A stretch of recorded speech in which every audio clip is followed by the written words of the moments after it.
আসসালামু আলাইকুম সবাইকে। একটু দেখো তো সাউন্ড ঠিক আছে কিনা, শুনতে পাচ্ছ কিনা, দেখতে পাচ্ছ কিনা।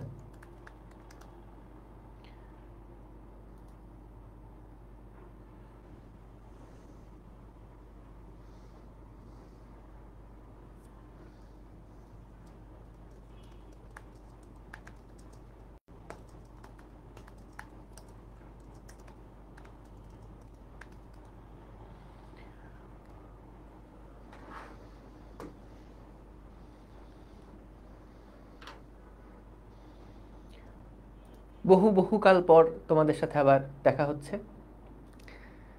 আমরা নতুন একটা অধ্যায় আজকে শুরু করব, নিউটনিয়ান মেকানিক্স।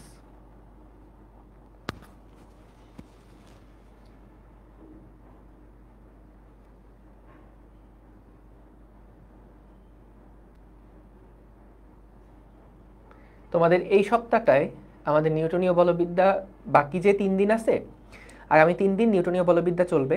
এর পরের সপ্তাহ থেকে তোমাদের অপূর্ব ভাইয়া সাইকেল 4-এর আদর্শ গ্যাস যেই অধ্যায়টা আছে সেটা শুরু করবেন।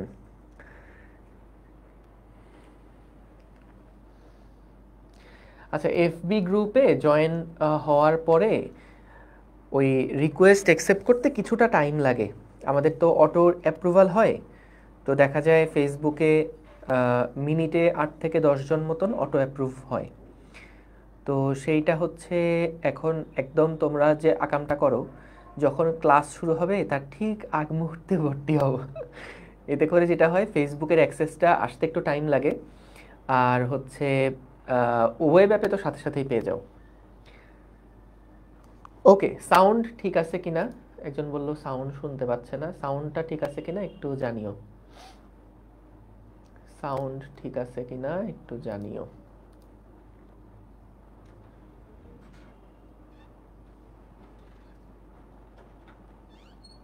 ঠিক আছে, ক্লিয়ার। সো আমাদের নিউটনীয় বলবিদ্যা এই অধ্যায়টা আসলে অনেক গুরুত্বপূর্ণ। আমাদের ফিজিক্স ফার্স্ট পেপারে এই অধ্যায়টা পড়ার জন্য ভেক্টর অধ্যায়টা ভালোভাবে শেষ করে আসাটা জরুরি। ভেক্টর অধ্যায়ের যে সব কিছু পুঙ্খানুপুঙ্খরূপে পারতে হবে বিষয়টা এরকম না। দেখা যাবে যে বেসিক জিনিসগুলো আছে, যেমন লব্ধি নির্ণয়ের সূত্র, উপাংশে কনভার্ট করা, তারপরে হচ্ছে লাস্টের দিকে, এই অধ্যায়ের লাস্টের দিকে ভেক্টরের ক্রস গুণের কিছু ব্যাপার স্যাপার থাকবে। এবং আমাদের ভেক্টরের মধ্যে মানে যে সমস্ত কনসেপ্টগুলো আছে ভেক্টরের আর কি, সেইগুলো দেখবা যে এখানে একটু পরপরই লাগবে। তো ভেক্টর অধ্যায়টা যারা পুরোপুরি শেষ করে আসছো ভেরি গুড, আর যারা শেষ করো নাই তাদেরকে বলবো ভেক্টর অধ্যায়টা একটু প্রথম থেকে দেখা শুরু করো আস্তে আস্তে। কারণ আমাদের ওই ভেক্টর অধ্যায়ের সাথে এই অধ্যায়ের অনেক বেশি রিলেশন আছে। আমরা এখানের যখনই ম্যাথ করতে যাব তখনই তুমি দেখবা যে ভেক্টরের কিছু কনসেপ্ট এখানে সরাসরি কাজে লাগবে। আর হচ্ছে এমনিতে ওই যে আই জে কে দিয়ে আমরা যে টাইপের ম্যাথগুলো ভেক্টরে করছিলাম, সেই কনসেপ্টগুলো এখানে লাগবে। তারপর গুণনের মধ্যে যেটা বললাম, ক্রস গুণনের কিছু জিনিসপত্র লাগবে, এটা অবশ্যই এই অধ্যায়ের সেকেন্ড পার্টে। মূলত নিউটনীয় বলবিদ্যায় আমরা 2টা পার্ট নিয়ে আলোচনা করব। একটা হচ্ছে রৈখিক পার্ট আর একটা হচ্ছে কৌণিক পার্ট। তো কৌণিক পার্টের যে অংশটা আছে সেটা তোমাদের জন্য একেবারেই নতুন। আমরা আগে রৈখিক পার্ট থেকে পড়াশোনা শুরু করব। সো রৈখিক পার্টের মধ্যে তোমরা ক্লাস 9-10-এ যতটুকু পড়ে আসছো সেটা ছিল শুধুমাত্র একমাত্রিক গতি।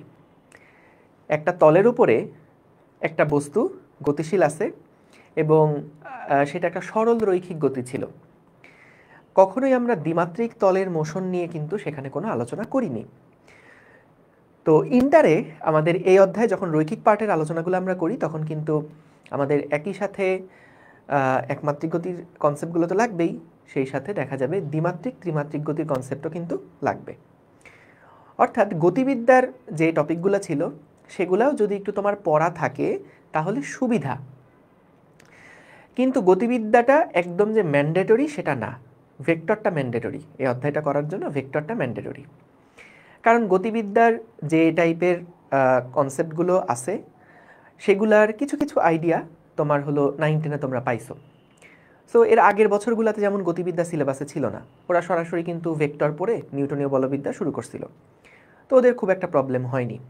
সো যদি এরকম তুমি হয়ে থাকো যে ভাই আজকে ব্র্যান্ড নিউ, আমি একদম এর আগে কখনোই কোনো পড়াশোনা শুরুই করি নাই, আপনাদের সাইকেলে আমি রিসেন্টলি জানছি এবং ভর্তি হয়েছি, এরকম যদি হও তাহলে সেই ক্ষেত্রে তোমাকে সাজেশন দিব সাইকেল 1-এর যে ভেক্টর অধ্যায়টা আছে সেইটা একটু প্যারালালি কাভার করো, এবং সেই সাথে আমাদের নিউটনীয় বলবিদ্যা লাইভ ক্লাস যেভাবে চলছে সেইভাবে করে কন্টিনিউ করতে থাকো। সো লাইভ ক্লাসটা মিস করবা না।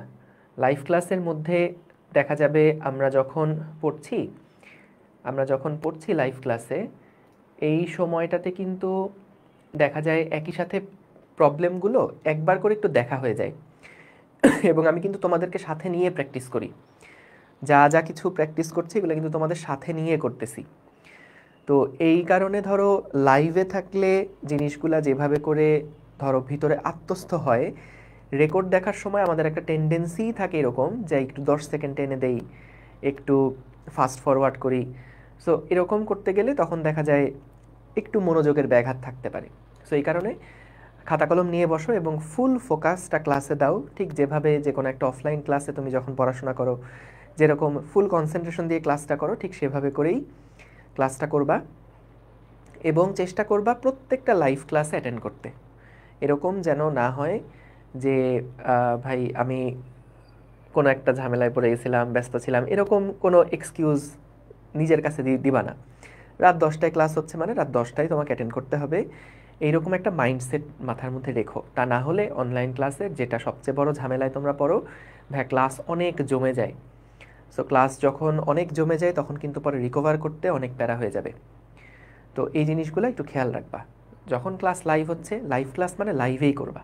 এটা রেকর্ডটা তোমার জন্য একটা সাপোর্ট। যদি কোনো জিনিস লাইভে দেখা যায় বুঝতেছো না, তাহলে ওটা রেকর্ড দেখলা, বা তুমি লাইভ ক্লাসে হয়তো বা নোট সুন্দর মতন করতে পারো নাই, সেই ক্ষেত্রে তুমি তখন রেকর্ডটা দেখলা। কিন্তু লাইভ ক্লাসে থাকাটা হচ্ছে মাস্ট, এটা এনশিওর করবা। আর 2 নাম্বার পয়েন্ট যেটা সবচেয়ে গুরুত্বপূর্ণ, যে কোনো ক্লাস করার পরেই যখন ক্লাস শেষ তখন খাতা বন্ধ করবা না। যা কিছু ওই ক্লাসে পড়ছো পুরাটা জিনিস একটু রিভাইজ করবা। 5 থেকে 10 মিনিট সময় নিয়ে একটু পুরা ক্লাসে যা কিছু পড়ানো হয়েছে সেগুলো একবার করে একটু রিভিশন দিবা। তৎক্ষণাৎ রিভিশন দিলে মাথায় অনেকক্ষণ থাকে, কিন্তু ওই যে 2 দিন পরে আবার ক্লাসের আগে যখন দেখতে যাবা তখন কিন্তু আবার একটু কঠিন লাগবে বা মনে হবে অনেক কিছু ভুলে গেছি। সো এটা করবা না, ক্লাস শেষ হওয়ার পরপরই একবার রিভিশন দিবা এবং পরের ক্লাসে আসার ঠিক আগ মুহূর্তে আরেকবার রিভিশন দিবা। ঠিক আছে? Very good. ঠিক আছে, সো সবাই এখন কমেন্ট বন্ধ করো, কমেন্ট না করে একদম ফুল মনোযোগ দাও, একেবারে আইসোলেটেড হয়ে যাও, কমেন্টের সাথে পুরাপুরিভাবে আইসোলেটেড থাকো। ঠিক আছে? সো কমেন্টের সাথে একদম এখন আর কোনো কমেন্ট না। যারা ওয়েব অ্যাপে আসো, যারা ফেসবুকে আসো, সম্পূর্ণ ফোকাস এখন থাকবে স্ক্রিনের দিকে আর হচ্ছে নিজের খাতার উপরে। যা কিছু লিখবো আমি তাই লিখে ফেলতে হবে। ঠিক আছে? ওকে ভাইয়া, এই অধ্যায়ের প্লেলিস্ট কমপ্লিট করছি আপনার চ্যানেল থেকে। আমার চ্যানেলে যেই রেকর্ড ক্লাসগুলো ওইগুলো কিন্তু 23 ব্যাচের জন্য মানে 2022 সালের দিকে মনে হয় পড়ানো। তো ওইটা কিন্তু তাহলে বেশ আগের। তো এর মধ্যে কন্টেন্টে আসলে অনেক চেঞ্জ আসছে, বিশেষ করে ম্যাথমেটিক্যাল প্রবলেমগুলোতে। যদি বুঝে থাকো তাহলে নতুন কোনো বোঝার জিনিস তো পাবা না, কিন্তু নতুন টাইপের অনেক ম্যাথ প্রবলেম থাকবে, বা তোমরা আগেও হয়তো আর্কাইভেও ক্লাস করছো। সো ওইখানেও দেখবা যে নতুন কোনো জিনিস বোঝার জিনিস খুব বেশি পাবা এরকমটা হবে না যারা ভালো মতন ক্লাস করছো। কিন্তু সব সময় যে জিনিসটা হয়, এটা আমি এত বছর ধরে পড়াচ্ছি, আমরা এত বছর ধরে পড়াচ্ছি, দেখা যায় আমরা যেটা দেখছি স্টুডেন্টদের এন্ড থেকে, যখনই কোনো একটা ক্লাস তুমি একবার করছো তখন ওইটা যদি মাথার মধ্যে 40% থাকে বা 40% তুমি বুঝো, সেকেন্ডবার লেকচার আরেকবার দেখলেই সেটা 60 থেকে 70% তোমার ক্লিয়ার হয়ে যাবে। 3বার 4বার এভাবে করে যতবার পড়বা বা ক্লাস করবা তত আস্তে আস্তে প্রত্যেকটা জিনিস গ্র্যাস্প করার যেই ক্যাপাসিটিটা সেটা আস্তে আস্তে বাড়তে থাকবে। সো এই জন্য যদি আর্কাইভ ক্লাস করেও থাকো বা আমার চ্যানেলের ইউটিউবের ক্লাস করেও থাকো, তাহলে রিকমেন্ডেড হচ্ছে লাইভ ক্লাসটা আবার প্রথম থেকে করো। কোনো সমস্যা নেই, লস নাই। তুমি দেখবা নতুন কিছু না কিছু জিনিস ওই মাথার মধ্যে প্রথমবার একটা জিনিস দেখলে অনেকগুলো ডট খালি স্পটেড হয়ে থাকে। যখন ওই একই জিনিস তুমি আরও কয়েকবার দেখবা যে ডটগুলা কানেক্ট করতে পারতেছো, একটার সাথে আরেকটা কী সম্পর্ক সেটা রিলেট করতে পারতেছো। ঠিক আছে? সো এই কারণে প্রত্যেকটা জিনিস কোনোটাই তুমি দেখবা মানে লস হবে না। লাইভ ক্লাস করো, তুমি দেখবা আগে যতটুকু বুঝছো এখন আরেকবার করলে জিনিসগুলা আরেকটু হয়তো বা বেটার আন্ডারস্ট্যান্ডিং হবে। ঠিক আছে, এটাই আর কি। আর যদি মনে হয় যে না ভাই আমি তাহলে নতুন কোনো চ্যাপ্টারে যেতে চাই, আমি আর্কাইভ দেখে দেখে আরও আগায় ফেলতে চাই, তাহলেও করতে পারো, কোনো সমস্যা নাই, জোরাজুরি নাই, একবার করলেই হলো। নতুন কোনো টপিক যদি মনে হয় যে ভাই এই ম্যাথটা নতুন পাইছি বা এই জিনিসটা একটু নতুন লাগতেছে, তাহলে সেগুলা পুরানো যে নোটটা করছো ওই নোটের মধ্যেই অ্যাড করে রেখো, এটা হচ্ছে সুবিধা। ঠিক আছে, ওকে, ঠিক আছে, ঠিক আছে, চলো তাহলে আমরা শুরু করি। বিসমিল্লাহ। সো আমাদের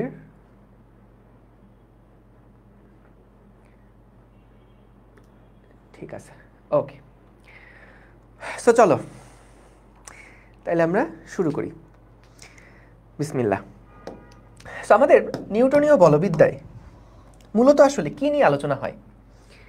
নিউটনীয় বলবিদ্যায় মূলত কি নিয়ে আলোচনা হয়? আচ্ছা একটা মিনিট, স্লাইডটা একটু হয়ে গেছে, হ্যাঁ ঠিক আছে, এটাই ওকে। সো নিউটনীয় যে বলবিদ্যায় আমাদের মূলত কি নিয়ে আসলে আলোচনা হয়? এখানে দেখো গতিবিদ্যায় তোমরা কি পড়ছো? গতিবিদ্যায় তোমরা একটা বস্তু যখন গতিশীল অবস্থায় আছে, তার আদিবেগ, তার শেষ বেগ, তার ত্বরণ, এই জিনিসগুলা থাকলে তার স্মরণ কত হবে, মানে 4-5টা রাশি টোটাল SUVAT, এই 5টা রাশির মধ্যে গতিবিদ্যার এই 5টা চলকের মধ্যে যে কোনো 4টা চলক দেওয়া থাকতো, আরেকটা বের করতে বলতো। আমাদের ধরো UVA এগুলো দেওয়া আছে, টি বের করতে বললো, বা ধরো আমাদের SUV দেওয়া আছে, ত্বরণ বের করতে বললো। তো এইরকম টাইপের প্রবলেমগুলো আমরা গতিবিদ্যার মধ্যে করছি। অর্থাৎ আমাদের গতিবিদ্যা অধ্যায় পর্যন্ত কোনো একটা বস্তু গতিশীল আছে, কোনো একটা বস্তুর ত্বরণ হয়েছে, এই টাইপের কথাবার্তা দিয়ে গতিবিদ্যার লেকচারগুলো শুরু হইতো। কিন্তু এই ত্বরণের পিছনের কারণটা কি, ত্বরণটা কেন হয়েছে, সেই সমস্ত জিনিসগুলো নিয়ে মূলত আমরা এই অধ্যায়ে আলোচনা করি। একটা বস্তুর বেগের পরিবর্তন হয়েছে, এই বেগের পরিবর্তনটা কেন হইল? একটা বস্তু স্থির ছিল, সেটা হঠাৎ করে গতিশীল হওয়া শুরু করলো, কিসের প্রভাবে সে গতিশীল হওয়া শুরু করলো, এই জিনিসগুলো নিয়ে আমরা এই অধ্যায়ে আলোচনা করি। সো আশা করি বেসিক ডিফারেন্সটা বুঝতে পারছো। আগের যে গতিবিদ্যা অধ্যায়টা ছিল সেইখানে আমরা কিন্তু আমাদের বিভিন্ন রাশিগুলার পারস্পরিক সম্পর্ক কি, বিভিন্ন চলকগুলোর পারস্পরিক সম্পর্ক কি, সেইগুলো নিয়ে আলোচনা করছি। আর এখন আমরা ওই যে গতির কারণটা কি, সে কারণগুলো নিয়ে আসলে আমরা আলোচনা করব। সো এই গতির কারণ নিয়ে আলোচনা করার আগে সবার আগে আমাদেরকে যেই টপিকটা নিয়ে আগে ভালোভাবে একটা দক্ষতা রাখতে হয় সেটা হচ্ছে জড়তা। জড়তা বলতে আসলে কি বুঝি? জড়তা বলতে আমরা কি বুঝি? সো দেখো, কোনো বস্তু জড়তার, এটার ইংরেজি হচ্ছে ইনারশিয়া, এটার ইংরেজি হচ্ছে ইনারশিয়া। দেখো, যে কোনো বস্তু যদি সেটা স্থির থাকে তাহলে কিন্তু সেটা স্থিরই থাকতে চায়। কোনো বস্তুর যদি তুমি স্থির অবস্থায় সেটাকে রাখো তাহলে কিন্তু দেখা যায় সেই বস্তুটার উপরে যদি বাহ্যিকভাবে অন্য কোনো বল প্রয়োগ করা না হয় তাহলে কিন্তু বস্তুটা সবসময় স্থিরই থাকবে। একই কথা গতিশীল বস্তুর জন্যও প্রযোজ্য, যে তুমি যদি কোনো একটা বস্তু সেটা যদি গতিশীল থাকে শুরুর থেকে, এর উপরে যদি আর কেউ কোনো বল না দেয়, কোনো ধাক্কা না দেয়, তাহলে কিন্তু এটা সবসময় ওই একইভাবে চলতে থাকবে। তো আমাদের জড়তা আসলে কি নির্দেশ করে? দেখো, পদার্থ যে অবস্থায় আছে সেই অবস্থায় থাকতে চাওয়ার তার যে প্রবণতা বা তার যে ধর্ম, এই ধর্মটাকে আমরা বলি জড়তা। একটু লিখে নাও, এটা ক নাম্বার প্রশ্নের জন্য আসতে পারে। পদার্থ যে অবস্থায় আছে, পদার্থ পদার্থ যে অবস্থায় আছে, পদার্থ যে অবস্থায় আছে সেই অবস্থায় থাকতে চাওয়ার যে প্রবণতা বা সেই অবস্থায় বজায় রাখতে চাওয়ার, সেই অবস্থা বজায় রাখতে চাওয়ার যে প্রবণতা, পদার্থ যে অবস্থায় আছে সেই অবস্থা বজায় রাখতে চাওয়ার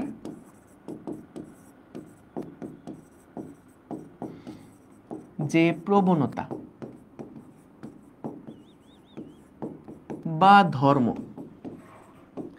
পদার্থ যে অবস্থায় আছে সেই অবস্থা বজায় রাখতে চাওয়ার যে প্রবণতা বা ধর্ম তাকে ইনার্শিয়া বা জড়তা বলে। তাকে ইনার্শিয়া বা জড়তা বলে। এখন কোন একটা বস্তুর জড়তা কি দিয়ে পরিমাপ করা হয়? কোন একটা বস্তুর জড়তা কি দিয়ে পরিমাপ করা হয়? ভর হচ্ছে, ভর বা যেটা ম্যাস আমরা বলি, ভর হচ্ছে পদার্থের জড়তার পরিমাপক বা পদার্থের জড়তার পরিমাপ। জড়তার পরিমাপ তার মানে কি? কোনো বস্তুর যদি ভর বেশি হয় তাহলে তার জড়তা বেশি, কোনো বস্তুর যদি ভর কম হয় তাহলে তার জড়তা কম।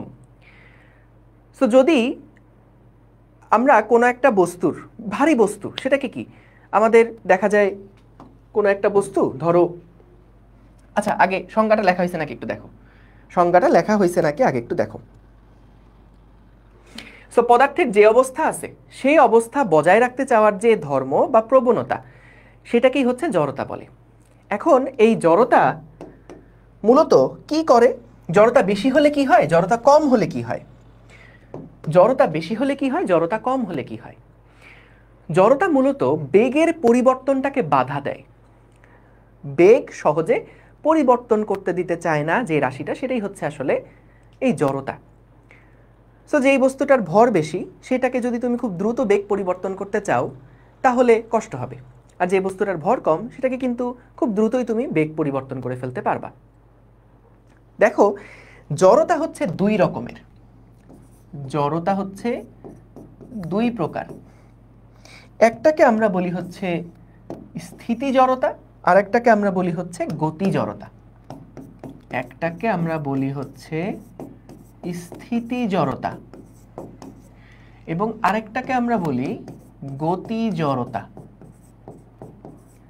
নামটা শুনেই আসলে বোঝা যায় স্থিতি জড়তা কোনটা। কোনো একটা বস্তু স্থির অবস্থায় আছে, সে সবসময় তার স্থির থাকতে চাওয়ার যে প্রবণতা এইটাকেই আমরা বলি স্থিতি জড়তা। এবং গতি জড়তা কোনটা? কোনো একটা বস্তু গতিশীল অবস্থায় আছে, তার গতিশীল থাকতে চাওয়ার যে প্রবণতা এটাকে আমরা বলছি গতি জড়তা। এটাকে আমরা বলছি গতি জড়তা।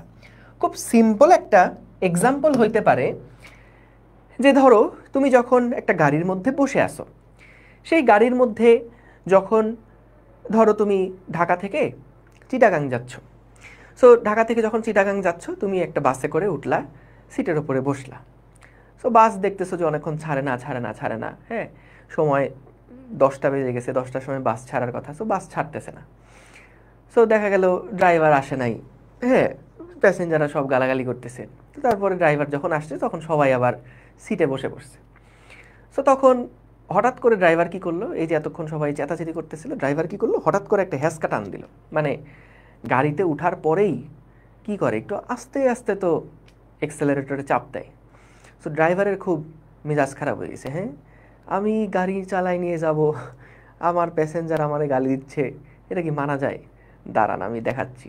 সো সুন্দর মতন সবাই যখন সিটে বসে গেছে, গাড়ি এখন চলা শুরু করবে, হঠাৎ করে একটা হ্যাঁচকা ধাক্কা দিছে, এক্সেলারেটরে একটা ধুম করে একটা চাপ দিছে। সো বলো তো ধুম করে চাপ দিলে আসলে কি হবে? সো খুব স্বাভাবিক যে আমরা হলো সবাই চুপচাপ বসেছিলাম, স্থির অবস্থায় ছিলাম। হঠাৎ করে যখন একটা এক্সেলারেটরে চাপ দিছে তখন আমরা কি করব? সবাই পিছনের দিকে কিন্তু একটা ধাক্কা খাবো, তাই না? আমরা কিন্তু পিছনের দিকে সরে যাব। তো আসলে এই যে পিছনের দিকে যে সরে গেলাম, এই পিছনের দিকে সরে গেলাম কেন? পিছনের দিকে সরে যাওয়ার কারণটাই হচ্ছে স্থিতি জড়তা। এখানে কি হয়েছে, আমরা আগে স্থির ছিলাম। সো দেখা গেছে আমরা যখন সিটের উপরে বসে আছি তখন আমাদের শরীরের সিট সংলগ্ন যেই অঞ্চলটা আছে সেই অঞ্চলটুকু কিন্তু গাড়ি চলার সাথে সাথে, সিট চলার সাথে সাথে আমরা আগাই গেছি। কিন্তু যেই বডির যেইটুকু অংশ সিটের সাথে সংযুক্ত ছিল না সেই অংশটা কিন্তু স্থির আছে, স্থির থাকতে চায়। সো যখনই গাড়িটা একটা হ্যাঁচকা টান দিছে তখন আমাদের বডির যে উপরের অংশ সেইটা কিন্তু স্থিতিশীলতা বজায় রাখতে চায়, নিচের অংশ কিন্তু হঠাৎ করে সামনে আগায় গেছে, কারণ নিচের অংশটা বা যদি তুমি দাঁড়ায় থাকো তাহলে পায়ের যে অংশটা সেটা কিন্তু গাড়ির সাথে সংযুক্ত। সো গাড়ি সামনের দিকে আগালে কিন্তু পাটাও সামনের দিকে আগাচ্ছে, কিন্তু তুমি তো স্থিতি জড়তা, স্থির থাকার একটা প্রবণতা আছে। তো তোমার বডির যে উপরের অংশ সেইটা কিন্তু স্থির থাকতে চায়। তো যখন নিচের দিকে একটা হ্যাচকা টান হয়েছে তখন কিন্তু আমরা পিছনের দিকে হেলে যাই। সো এটা হলো একটা স্থিতি জড়তার উদাহরণ, যে স্থিতি জড়তা থাকে বলেই কিন্তু যখন গাড়িটা সামনের দিকে আগায় তখন কিন্তু আমরা পিছনের দিকে হেলে যাই। এগুলা কিন্তু অবজেক্টিভে আসে যে নিচের কোনটি স্থিতি জড়তার উদাহরণ। আর গতি জড়তা কোনটা? যে যখন বাসটা ধরো সুষম বেগে যাচ্ছে, সো বাসের ড্রাইভারের তো মেজাজ খারাপ, কারণ যখন সে প্রথমবার অ্যাক্সেলারেটর চাপ দিছে, তুমি কি মনে করছো যে যে যাত্রীরা আছে তারা তাকে খুব প্রশংসা করছে বা যাত্রীরা চুপচাপ ছিল? যাত্রীরা তখন আরো দ্বিগুণ গতিতে তাদের গালি দিছে, ড্রাইভারে গালি দিছে যে হ্যাঁ টাকা দিয়ে উঠছি না বাসে, তুই এরকম হ্যাসকা টান দিলি। তো ধরো গালিগালাজ করছেন, ড্রাইভারের আরও মেজাজ খারাপ হয়েছে। তো এখন সে কি করবে যখন সবাই ঘুমায় আছে বাসের মধ্যে, হ্যাঁ নিরিবিলি? তখন ড্রাইভার করছে কি, হঠাৎ করে ব্রেক চাপ দিছে। তো ব্রেক চাপ দিলে যা হওয়ার তাই হয়েছে। সো গাড়িতে যখন সবাই বসে আছে, বাস যখন সামনের দিকে আগাইছে, বাসের উপরে যারা ছিল, বাস সিটে যারা ছিল, বডির প্রত্যেকটা অংশ কিন্তু একটা সুষম গতিতে গতিশীল। সো যখন হঠাৎ করে ব্রেক চাপা হয়েছে, গাড়িটা থেমে গেছে। সো বডির যেই নিচের অংশ যেটা হচ্ছে সিটের সাথে সংযুক্ত, সেইটা কিন্তু সিটের সাথে সাথে থেমে গেছে, কিন্তু বডির যে উপরের অংশ সেটা তো আর সিটের সাথে সংযুক্ত না। সো যেটা দেখা গেছে, যখন ব্রেক করছে তখন কিন্তু সেটা গতিশীলতা বজায় রাখতে চাইছে। সো গতিশীলতা যখন বজায় রাখতে চাইছে তখন কিন্তু বডিটা সামনের দিকে একটা ধাক্কা খাইছে। সো এটা হলো গতি জড়তার এক্সাম্পল, ঠিক আছে? সো তারপরে আসলে ড্রাইভার কি করেছে আমার আর জানা নেই। হ্যাঁ, সো স্থিতি জড়তা আর হলো গতি জড়তা। সো আশা করি এক্সাম্পল দুইটা মনে থাকবে। সো স্থিতি জড়তায় হচ্ছে বস্তু স্থির থাকার একটা প্রবণতা, যেটা বাস স্টার্ট দেওয়ার সময় হয়েছিল। আর গতি জড়তা হচ্ছে বস্তু যখন গতিশীল আছে তার গতিশীল থাকতে চাওয়ার একটা প্রবণতা আছে। বাস থেমে গেছে কিন্তু বডির উপরের অংশ কিন্তু গতিশীল থাকার একটা টেন্ডেন্সি আছে। সো এই কারণে এটা সামনের দিকে হেলে যায়। ঠিক আছে? ওকে, সো গেল। এইবার দেখো কাহিনী হচ্ছে, আমরা এবার দেখতে চাই, সো জড়তার ব্যাপারটা তো বুঝলাম। এখন আমরা চাই এই যে কোনো একটা বস্তুর সেটা স্থির থাকতে চাওয়ার যে প্রবণতা, সেটাকে আমরা বলি স্থিতি জড়তা। গতিশীল থাকতে যাওয়ার যে প্রবণতা, এটাকে বলছি গতি জড়তা। তো আমরা চাই স্থির বস্তুটাকে গতিশীল বানাতে, বা গতিশীল একটা বস্তুকে স্থির বানাতে, বা তার গতির পরিবর্তন করতে। সো এই পরিবর্তন করার জন্য কি করা লাগবে? বস্তুর উপর একটা বল প্রয়োগ করা লাগবে। সো বল প্রয়োগে আসলে কি হয়? বল প্রয়োগ করলে আসলে কি হয়? বল প্রয়োগ করলে আসলে কি হয়? সো দেখো, যখন কোনো একটা বস্তুর উপরে আমরা বল প্রয়োগ করি, একটু লেখো, বল প্রয়োগে মূলত কি কাহিনী হয়? বল প্রয়োগে বস্তুটার, যদি কোনো বস্তু স্থির থাকে তাইলে তার স্থির অবস্থার পরিবর্তন হয়। দেখো, কোনো বস্তুর উপর বল প্রযুক্ত হলে স্থির বস্তু, আচ্ছা এটা আমি সংজ্ঞা আকারে লিখি কারণ এটা ক নাম্বার প্রশ্নের জন্য আসে। সো একবারে সংজ্ঞার মতন করে লিখি। সো যখন আমরা বল বা ফোর্স, সো এইটার যখন বলছে, আচ্ছা অনেকে বলতেছে ওয়েব অ্যাপে নাকি ঝামেলা হচ্ছে। যদি ওয়েব অ্যাপে সমস্যা হয় তাহলে তোমরা একটু ফেসবুকে চলে আসো। যদি ওয়েব অ্যাপে ঝামেলা হয় তাহলে একটু ফেসবুকে চলে আসো। সেটা একটু লেখো, যা স্থির বস্তুর উপরে ক্রিয়া করে, যা স্থির বস্তুর উপর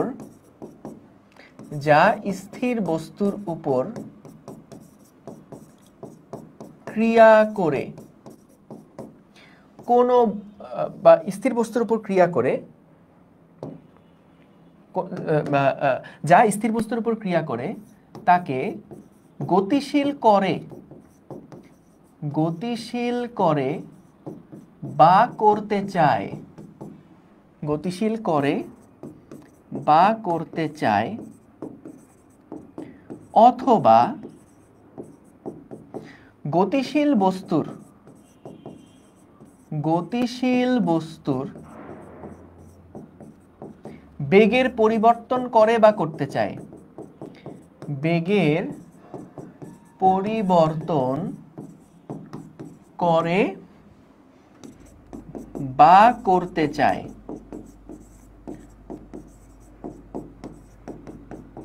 তাকে বল বলে।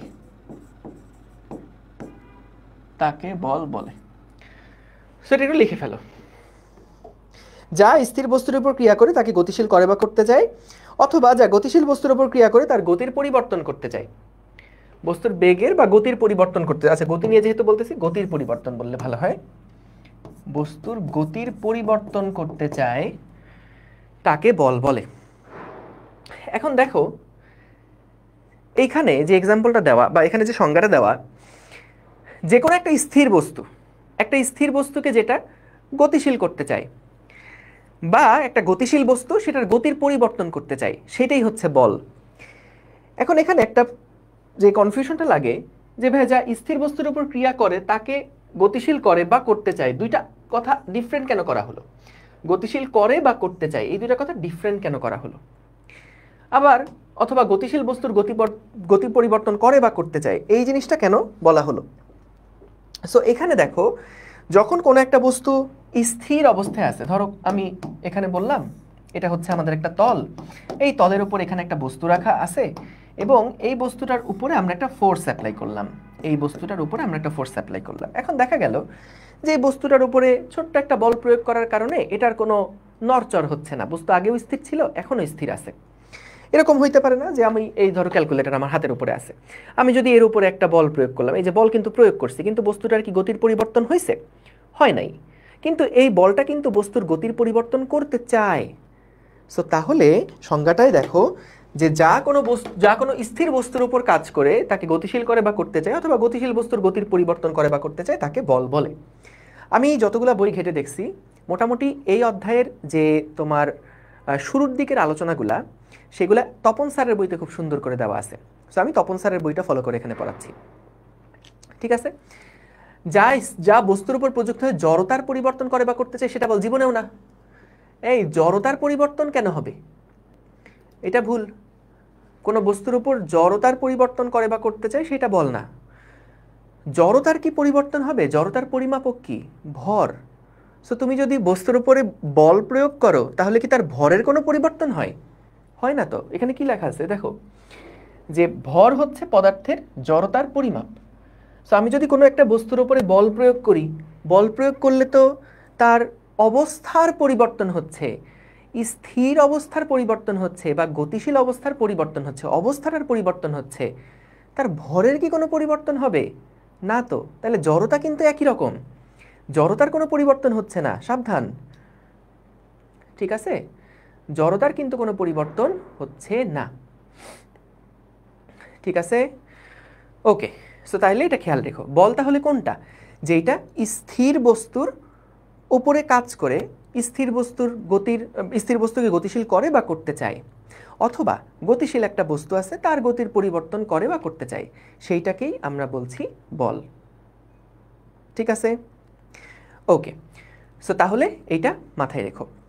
ওকে, ঠিক আছে? সো তাহলে এটা মাথায় রেখো।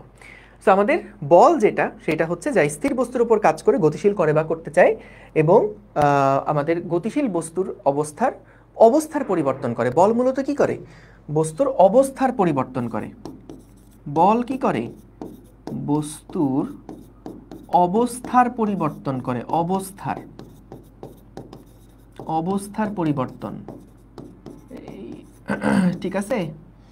অবস্থার পরিবর্তন করে, অর্থাৎ স্থির অবস্থায় থাকলে সেটাকে গতিশীল অবস্থায় নিতে চায়, আর যেই বস্তুটা অলরেডি গতিশীল আছে তার গতির পরিবর্তন করতে চায়, অর্থাৎ গতিশীল অবস্থার পরিবর্তন করে। মূল কাহিনী হচ্ছে এইটা, বুঝছো?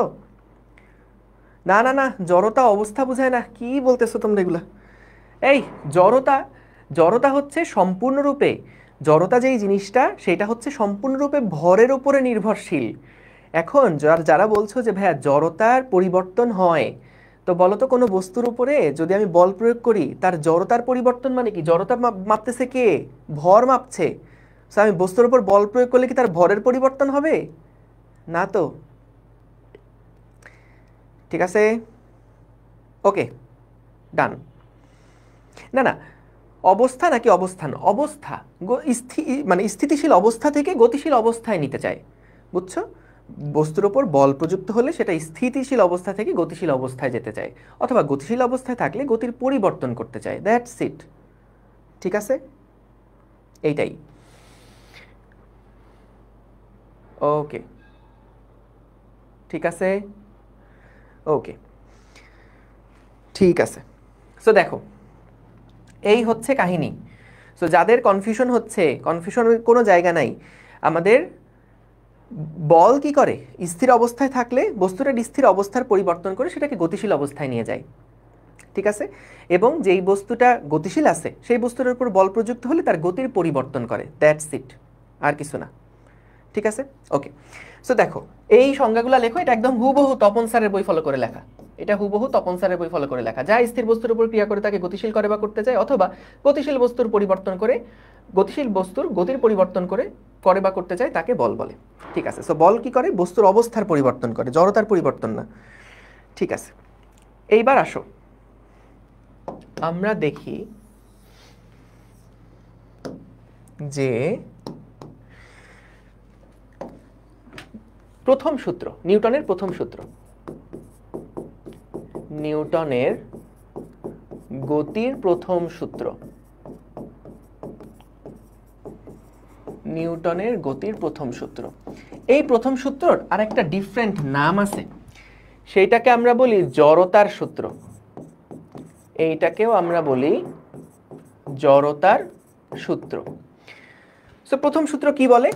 যদি কোনো বস্তুর উপরে বাহ্যিক বল প্রযুক্ত না হয়, বাহ্যিক বল প্রযুক্ত না হলে, এই কথাটার মানে কি? কোনো বস্তুর উপরে যদি বাহ্যিক কোনো বল প্রযুক্ত না হয়, একদম সিম্পল ভাবে দেখো, এটা মনে করো আমাদের কোনো একটা সারফেস।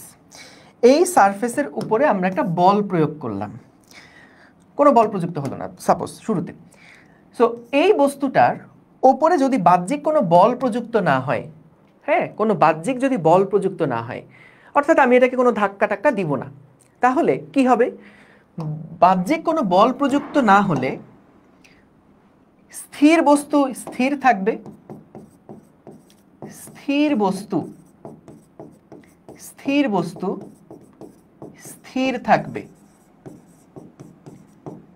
এবং গতিশীল বস্তু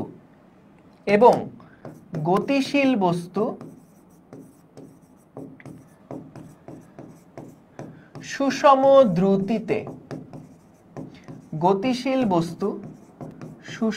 দ্রুতিতে, সরল পথে চলতে থাকবে। গতিশীল বস্তু সুষম দ্রুতিতে সরল পথে চলতে থাকবে।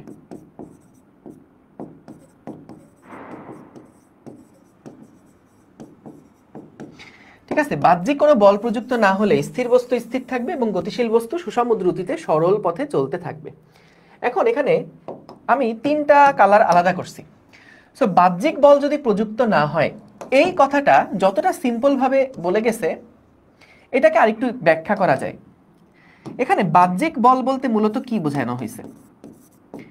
বাহ্যিক যে বল, একটা সহজ সিম্পল এক্সপ্লেনেশন হচ্ছে এফ এর মান হবে 0।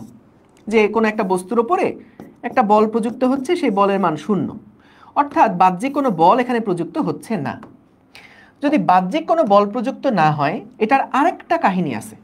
একটা কেস হচ্ছে বাহ্যিক বল 0, আর আরেকটা কেস হচ্ছে summation of F is equals to 0। এটার মানে কি?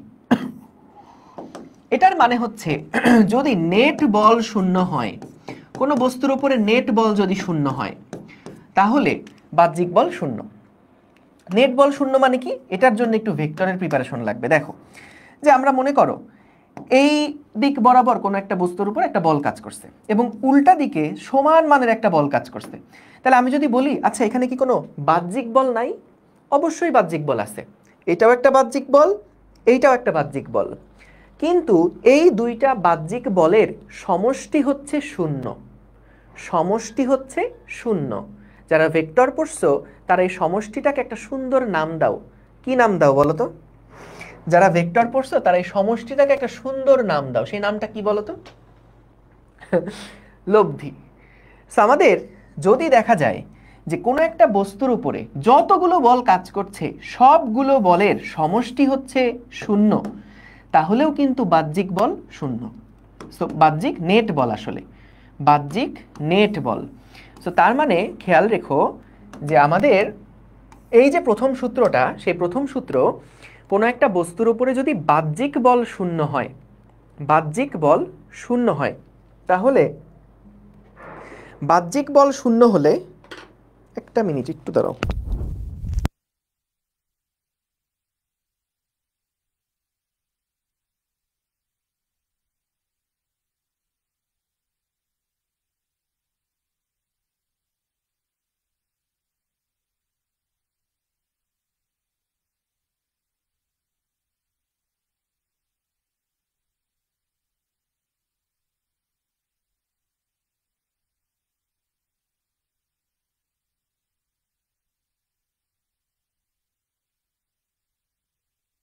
হ্যাঁ, শুনতে পাচ্ছ? দেখো, শুনতে পাচ্ছ? হ্যালো হ্যালো, হ্যাঁ ঠিক আছে। সো তাহলে দেখো এখানে বলছে যে বাহ্যিক বল যদি শূন্য হয়, সো তার মানে যেই ফোর্সটা দিতেছে ওটার মান যদি শূন্য হয়, বা কোনো বল যদি প্রযুক্ত না হয়, অথবা বল প্রযুক্ত হলো, F = 0 মানে কি? কোনো বল প্রযুক্ত হচ্ছে না, কোনো বল কাজ করছে না, কোনো বল কাজ করছে না।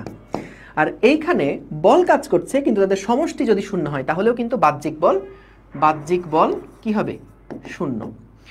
তাহলে বলল যে স্থির বস্তু স্থির থাকবে, এটা স্বাভাবিক, আর গতিশীল বস্তু সুষম দ্রুতিতে সরল পথে চলতে থাকবে। সুষম দ্রুতিতে সরল পথে চলতে থাকবে।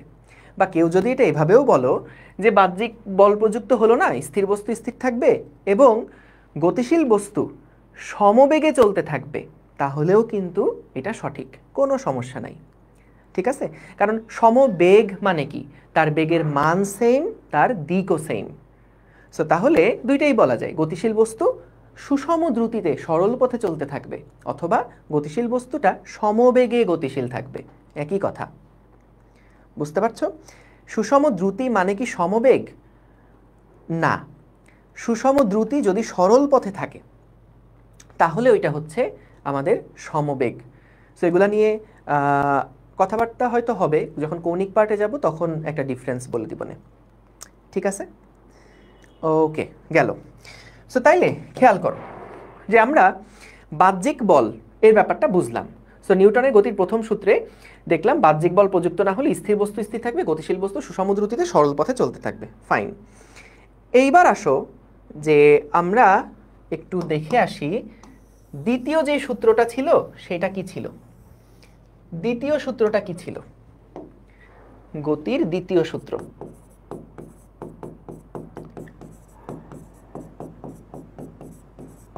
গতির দ্বিতীয় সূত্র এটা ছিল কোন বস্তুর ভরবেগের পরিবর্তনের হার, কোন বস্তুর ভরবেগের পরিবর্তনের হার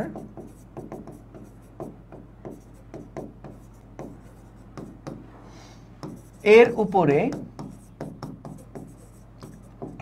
প্রযুক্ত বলের সমানুপাতিক। প্রযুক্ত বলের সমানুপাতিক।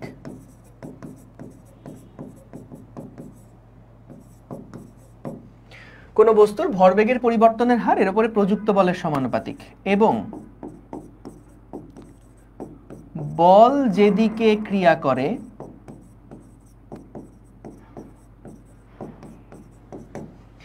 বস্তুর ভরবেগের পরিবর্তনও সেই দিকে ঘটে। বস্তুর ভরবেগের পরিবর্তন সেদিকে ঘটে। দেখো, সো মনে করো কোনো একটা বস্তু আছে, এই বস্তুটার ভর হচ্ছে m, এবং এই বস্তুটা মনে করলাম এই বস্তুটা u বেগে গতিশীল। এখন এই বস্তুর উপরে যখন বল কাজ করবে তখন কিন্তু এর ভরবেগ, ভরবেগ মানে কি, ভর আর বেগের গুণফল। সো ভর তার পরিবর্তন হবে না, বেগের একটা পরিবর্তন হবে। সো কি বলছে, কোনো বস্তুর ভরবেগের পরিবর্তনের হার। তাহলে বলো তো, আমি ধরলাম এই যে বেগটা ইউ ছিল, এর উপরে এমন একটা বল কাজ করছে, এমন একটা বল কাজ করছে, এই বল প্রয়োগ করার ফলে টি সময়ে তার আদিবেগ ইউ থেকে ভি হয়ে গেছে। তাহলে বস্তুর ভরবেগ কোনটা? ভরবেগ হচ্ছে এম ইন্টু ইউ, এটা আদি ভরবেগ। শেষ ভরবেগ কোনটা? M V. আমরা যদি ভরবেগের পরিবর্তন বলতে চাই, ভরবেগের পরিবর্তন, সো ভরবেগের পরিবর্তনকে ডেল্টা পি দিয়ে প্রকাশ করলাম। মনে করো, মনে রেখো ভরবেগ কিন্তু একটা ভেক্টর রাশি, কারণ ভর স্কেলার হলেও বেগটা কি ভেক্টর। সো তাহলে পুরো ভরবেগটা কিন্তু একটা ভেক্টর রাশি। সো তাহলে ভরবেগের পরিবর্তন মানে কত? ভরবেগের পরিবর্তন, যে কোনো কিছুর পরিবর্তনকে আমরা সামনে ডেল্টা দিয়ে প্রকাশ করি।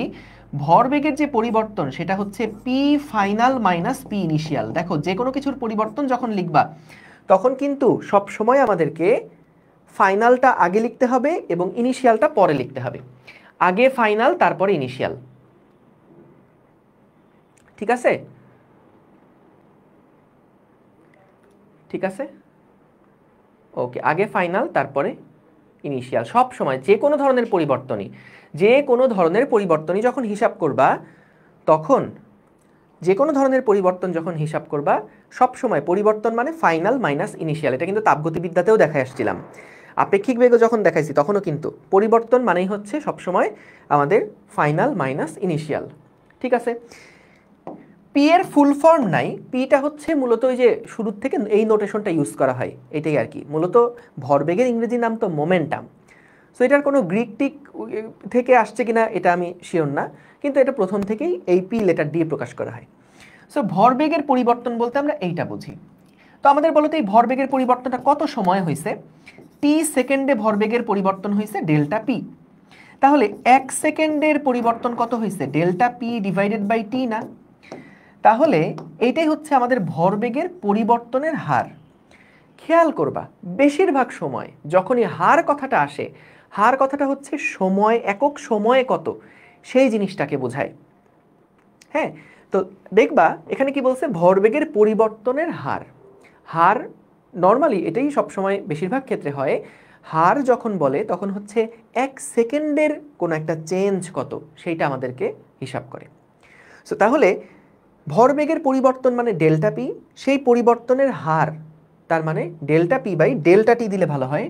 ডেল্টা টি দিলাম এখানে, ডেল্টা টি বলতে সময়ের পরিবর্তনটা বোঝানো হচ্ছে। উপরে হচ্ছে ভরবেগের পরিবর্তন, নিচে হচ্ছে সময়ের পরিবর্তন। এটাই হচ্ছে ভরবেগের পরিবর্তনের হার। এখন দেখো, বলে ভরবেগের পরিবর্তনের হার এর উপরে প্রযুক্ত বলের সমানুপাতিক। তার মানে কি, ভরবেগের পরিবর্তন ছিল ডেল্টা পি, এর পরিবর্তনের হার মানে ডেল্টা পি বাই ডেল্টা টি। ভরবেগের পরিবর্তনের হার এর উপরে প্রযুক্ত বলের সমানুপাতিক, প্রযুক্ত বলের সমানুপাতিক। এখন গুরুত্বপূর্ণ কথা, ভাইয়া তাহলে কি আমরা F is proportional to delta P by delta T, এটা কি আসলে লেখাটা লিখলে কোনো সমস্যা ছিল? বলো তো, এইটা যদি ঠিক হয়, এটা লিখলে কি কোনো সমস্যা আছে? বলো তো। ভরবেগের পরিবর্তনের হার এর উপরে প্রযুক্ত বলের সমানুপাতিক। হ্যাঁ, আমি এরকম প্রশ্ন করলে নর্মালি এরকম মিক্সড অ্যান্সারই পাই। সো দেখো, দুইটা কিন্তু এক জিনিস না। ভরবেগের পরিবর্তনের হার এর উপরে প্রযুক্ত বলের সমানুপাতিক, এটাই কিন্তু নিউটন বলছে। নিউটন কিন্তু এই লাইনটা বলে নাই। সব সময় মনে রাখবা, যখনই দেখবা কোনো জায়গায় সমানুপাতিক কথাটা বলা আছে, সমানুপাতিক কথাটা বলা আছে, সব সময় বাম পাশে বসাতে হয় ইফেক্টকে, ইফেক্ট, আর ডান পাশে বসাতে হয় কজ কোনটা সেইটাকে। Effect is proportional to cause, তার মানে ভাই বুঝলাম না। বলো তো কোনটা সঠিক? তুমি যত বেশি পড়াশোনা করবা তত ভালো তোমার রেজাল্ট হবে, এটা কিন্তু সঠিক, নাকি উল্টাটা সঠিক? যে তুমি যত ভালো রেজাল্ট করবা তত বেশি তুমি পড়াশোনা করবা। এই উল্টাটা কি আসলে সঠিক? আমরা তো উল্টা কাহিনী দেখি যে যত বেশি ভালো রেজাল্ট হয়ে যাচ্ছে, যদি পড়াশোনা না করেই ভালো রেজাল্টটা হয়, তার তালিকা আমার আর পড়াশোনার দরকার নাই, সো আমি পড়াশোনা করব না। সো তাহলে দেখো ইফেক্ট কোনটা এখানে, আমাদের ইফেক্ট কোনটা? ইফেক্ট হচ্ছে রেজাল্ট, রেজাল্ট। আর কারণটা কি? সেটা হচ্ছে আমাদের ধরো স্টাডি, স্টাডি। সো আমি যতই স্টাডি করব সেই অনুযায়ী কিন্তু রেজাল্টটা হবে। স্টাডি বেশি করলে রেজাল্ট ভালো, স্টাডি কম করলে রেজাল্ট খারাপ। So result is proportional to study, এইটা সঠিক আছে। কিন্তু study is proportional two result, এইটা তো বস আসলে ঠিক না। এইটা তো আসলে ঠিক না যে আমি একটা ক্লাসে রেজাল্ট আমার দেখা গেল যদি ভালো হয়, আমি স্যারদের শর্ত দিব, স্যার দেখেন আমি পড়াশোনা করতেছি না, আপনি কিছু মনে করেন না, কিন্তু স্যার একবার যদি আমার রেজাল্টটা ভালো হয় তাহলে কিন্তু স্যার আমি এরপরে বেশি বেশি স্টাডি করা শুরু করব। সো এটা তো আসলে হয় না কাহিনী। সো এটা মাথায় রেখো, অনেকের মধ্যেই এই মিসকনসেপশনটা থাকে যে দুইভাবেই লেখা যায়, কিন্তু না। এখানে কি বলছে? কোনো বস্তুর ভরবেগের পরিবর্তনের হার এর উপরে প্রযুক্ত বলের সমানুপাতিক। তাহলে বল যত বেশি হবে, এই কজ যত বেশি হবে, তত বস্তুটার ভরবেগের পরিবর্তনের হার তত বেশি হবে। কখনোই উল্টাটা না যে আগে ভরবেগের পরিবর্তন হয়েছে তাইলে বল, বস্তুর উপর বল কাজ করতেছে, জিনিসটা এরকম না। সো সহজ, ভরবেগের পরিবর্তনের হার এটা হলো ইফেক্ট। এটা কেন বাড়বে? বস্তুর উপর বল দিলে বাড়বে, বস্তুর উপর বল দিলে এটা চেঞ্জ হবে। ঠিক আছে, ওকে। সো তাইলে দেখো বস্তুর ভরবেগের পরিবর্তনের হার এর উপর প্রযুক্ত বলের সমানুপাতিক, এবং বল যেদিকে ক্রিয়া করবে ভরবেগের পরিবর্তন সেই দিকে ঘটবে। এটা সমীকরণ থেকেই বোঝা যাচ্ছে, কারণ এফটা কি ডেল্টা পি আর এফ কিন্তু পরস্পর দেখো প্রপোর্শনাল। সো তাহলে এফ এর দিকটা যেদিকে হবে ডেল্টা পি এর দিকটাও তো সেই একই দিকে হবে। ঠিক আছে, এফ এর দিক যেমন ভরবেগের যে দিক পি সমান সমান এম ভি, এখানে কি ইউ এর দিক যেদিকে পি এর দিকটাও কি ঠিক সেদিকেই না? ভরবেগের দিক আর আদি মানে এটার দিক যেদিকে, বেগের দিক যেদিকে, ভরবেগের দিকটাও কিন্তু সেই একই দিকে। সো এখানেও একই জিনিস যে আমাদের ভরবেগের পরিবর্তন যেদিকে হচ্ছে, বস্তুর উপর প্রযুক্ত বল যেদিকে হচ্ছে, ভরবেগের পরিবর্তনে সেই দিকে। সো তাহলে এটা আমরা দেখলাম যে বস্তুর ভরবেগের পরিবর্তনের হার এর উপর প্রযুক্ত বলের সমানুপাতিক, এবং বল যেদিকে ক্রিয়া করে বস্তুর ভরবেগের পরিবর্তনে সেই দিকে ঘটে। অর্থাৎ এই এফ এর দিক আর এই ডেল্টা পি এর দিক একই দিকে। এখন খেয়াল করি, এই যে সুন্দর একটা সমীকরণ আমরা বা একটা সমানুপাতিক সম্পর্ক আমরা বের করলাম, এই সমানুপাতিক সম্পর্কটা থেকে দেখি কত দূর আগানো যায়। আমরা যদি এইখান থেকে সমানুপাতিক চিহ্নটাকে সরাই দিতে চাই তাহলে একটা কনস্ট্যান্ট আনা লাগবে, একটা কনস্ট্যান্ট আনা লাগবে। এই কনস্ট্যান্টের কাজটা কি? এই কনস্ট্যান্টের কাজটা হচ্ছে ভরবেগের পরিবর্তনের হারের সাথে বলের একটা সম্পর্ক জুড়ে দেওয়া, সমান সমানের মাধ্যমে একটা সম্পর্ক জুড়ে দেওয়াটাই হচ্ছে কে এর কাজ বা সমানুপাতিক ধ্রুবকের কাজ। যেমন তুমি মহাকর্ষ সূত্রতে একটু পড়ে আসছো, মহাকর্ষ সূত্রের মধ্যে কি ছিল? F is proportional to m1 m2 divided by d square. এখন দেখো m1 m2 আর d স্কয়ার এটার একক কি? KG square per metre square. এখন বলো তো এইটার যে একক আর বলের যে একক দুইটা কি সেম হয়েছে? সেম হয় নাই। সো এইটা সমানুপাতিক কিন্তু সমান না। সমান নেওয়ার জন্য আমাদের একটা সমানুপাতিক ধ্রুবককে নিয়ে আসা লাগছিল জি। এই যে সমানুপাতিক ধ্রুবককে আমরা নিয়ে আসছি জি, এইটার এককটা এমন যাতে করে এই পুরাটার একক হয়ে যায় নিউটন, তাই না? সো তাহলে দেখো মূলত আমরা যখন দুইটার ইউনিটই জানি, এটার ইউনিট জানি নিউটন আর এইটার ইউনিট জানি হচ্ছে KG square metre per metre square. So যখন দুইটার ইউনিট জানি তখন ইউনিটটা একটার সাথে আরেকটার সম্পর্ক স্থাপন করার জন্য কিন্তু সমানুপাতিক ধ্রুবকটা আমাদের এখানে দরকার হয়। তো এইখানে যখন এই সূত্রটা নিউটন দিছিল তখনও বলের এককটা কি এইটা সম্পর্কে কোনো ধারণা দেওয়া হয়নি। বলের এককটা কি, বল কিভাবে মেজার করব সেই সম্পর্কিত কোনো ধারণাই দেওয়া হয়নি। সো তখন যেহেতু শর্তটা হচ্ছে ভরবেগের পরিবর্তনের হার প্রযুক্ত বলের সমানুপাতিক, তখন আর কোনো জিনিসটাকে একদম সিম্পল রাখার জন্য নিউটন সাহেব বললেন যে ঠিক আছে, আমাদের বলের যে এককটা, এই ভরবেগের পরিবর্তনের হারের যে একক, সেইটাই আমরা এফ এর একক হিসেবে চিন্তা করব। কারণ এফ মানে কত একক, এটা তো এখনো পর্যন্ত ডিফাইন্ড না, এটা তো এখনো ঠিক হয় নাই। সো নিউটন সাহেব বললেন যে ঠিক আছে, তাহলে আমরা বলের একটা এখানে পরিমাপ করার জন্য, আমরা খুব সিম্পল রাখার জন্য কে এর মানটাকে এখানে 1 ধরে নেওয়া হয়। কারণ এই সূত্রটা দিয়ে বল সম্পর্কে প্রথম ধারণা দেওয়া হলো, বল কিভাবে মাপে সেইটা সম্পর্কে একটা ধারণা দেওয়া হলো। ঠিক আছে, তাহলে এখান থেকে দেখো যেটা আসে যে ডেল্টা পি বাই ডেল্টা টি সমান সমান হচ্ছে এফ। সমান সমান যখন লেখা হয়ে গেছে, এখন আর বাম পাশ ডান পাশ নিয়ে কোনো সমস্যা নাই। সো এফ সমান আমরা লিখতে পারবো delta P divided by delta T, এখন কোনো অসুবিধা নাই। সো তাহলে আশা করি বুঝছো যে এই সমীকরণটা থেকেই কিন্তু বল সম্পর্কে ধারণা পাওয়া যায়। এই দ্বিতীয় সূত্র যেটা ছিল নিউটনের দ্বিতীয় সূত্র, এখান থেকেই কিন্তু আমরা বল সম্পর্কে এটা ধারণা দেয়, বল সম্পর্কে ধারণা দেয়, বল সম্পর্কে ধারণা দেয়।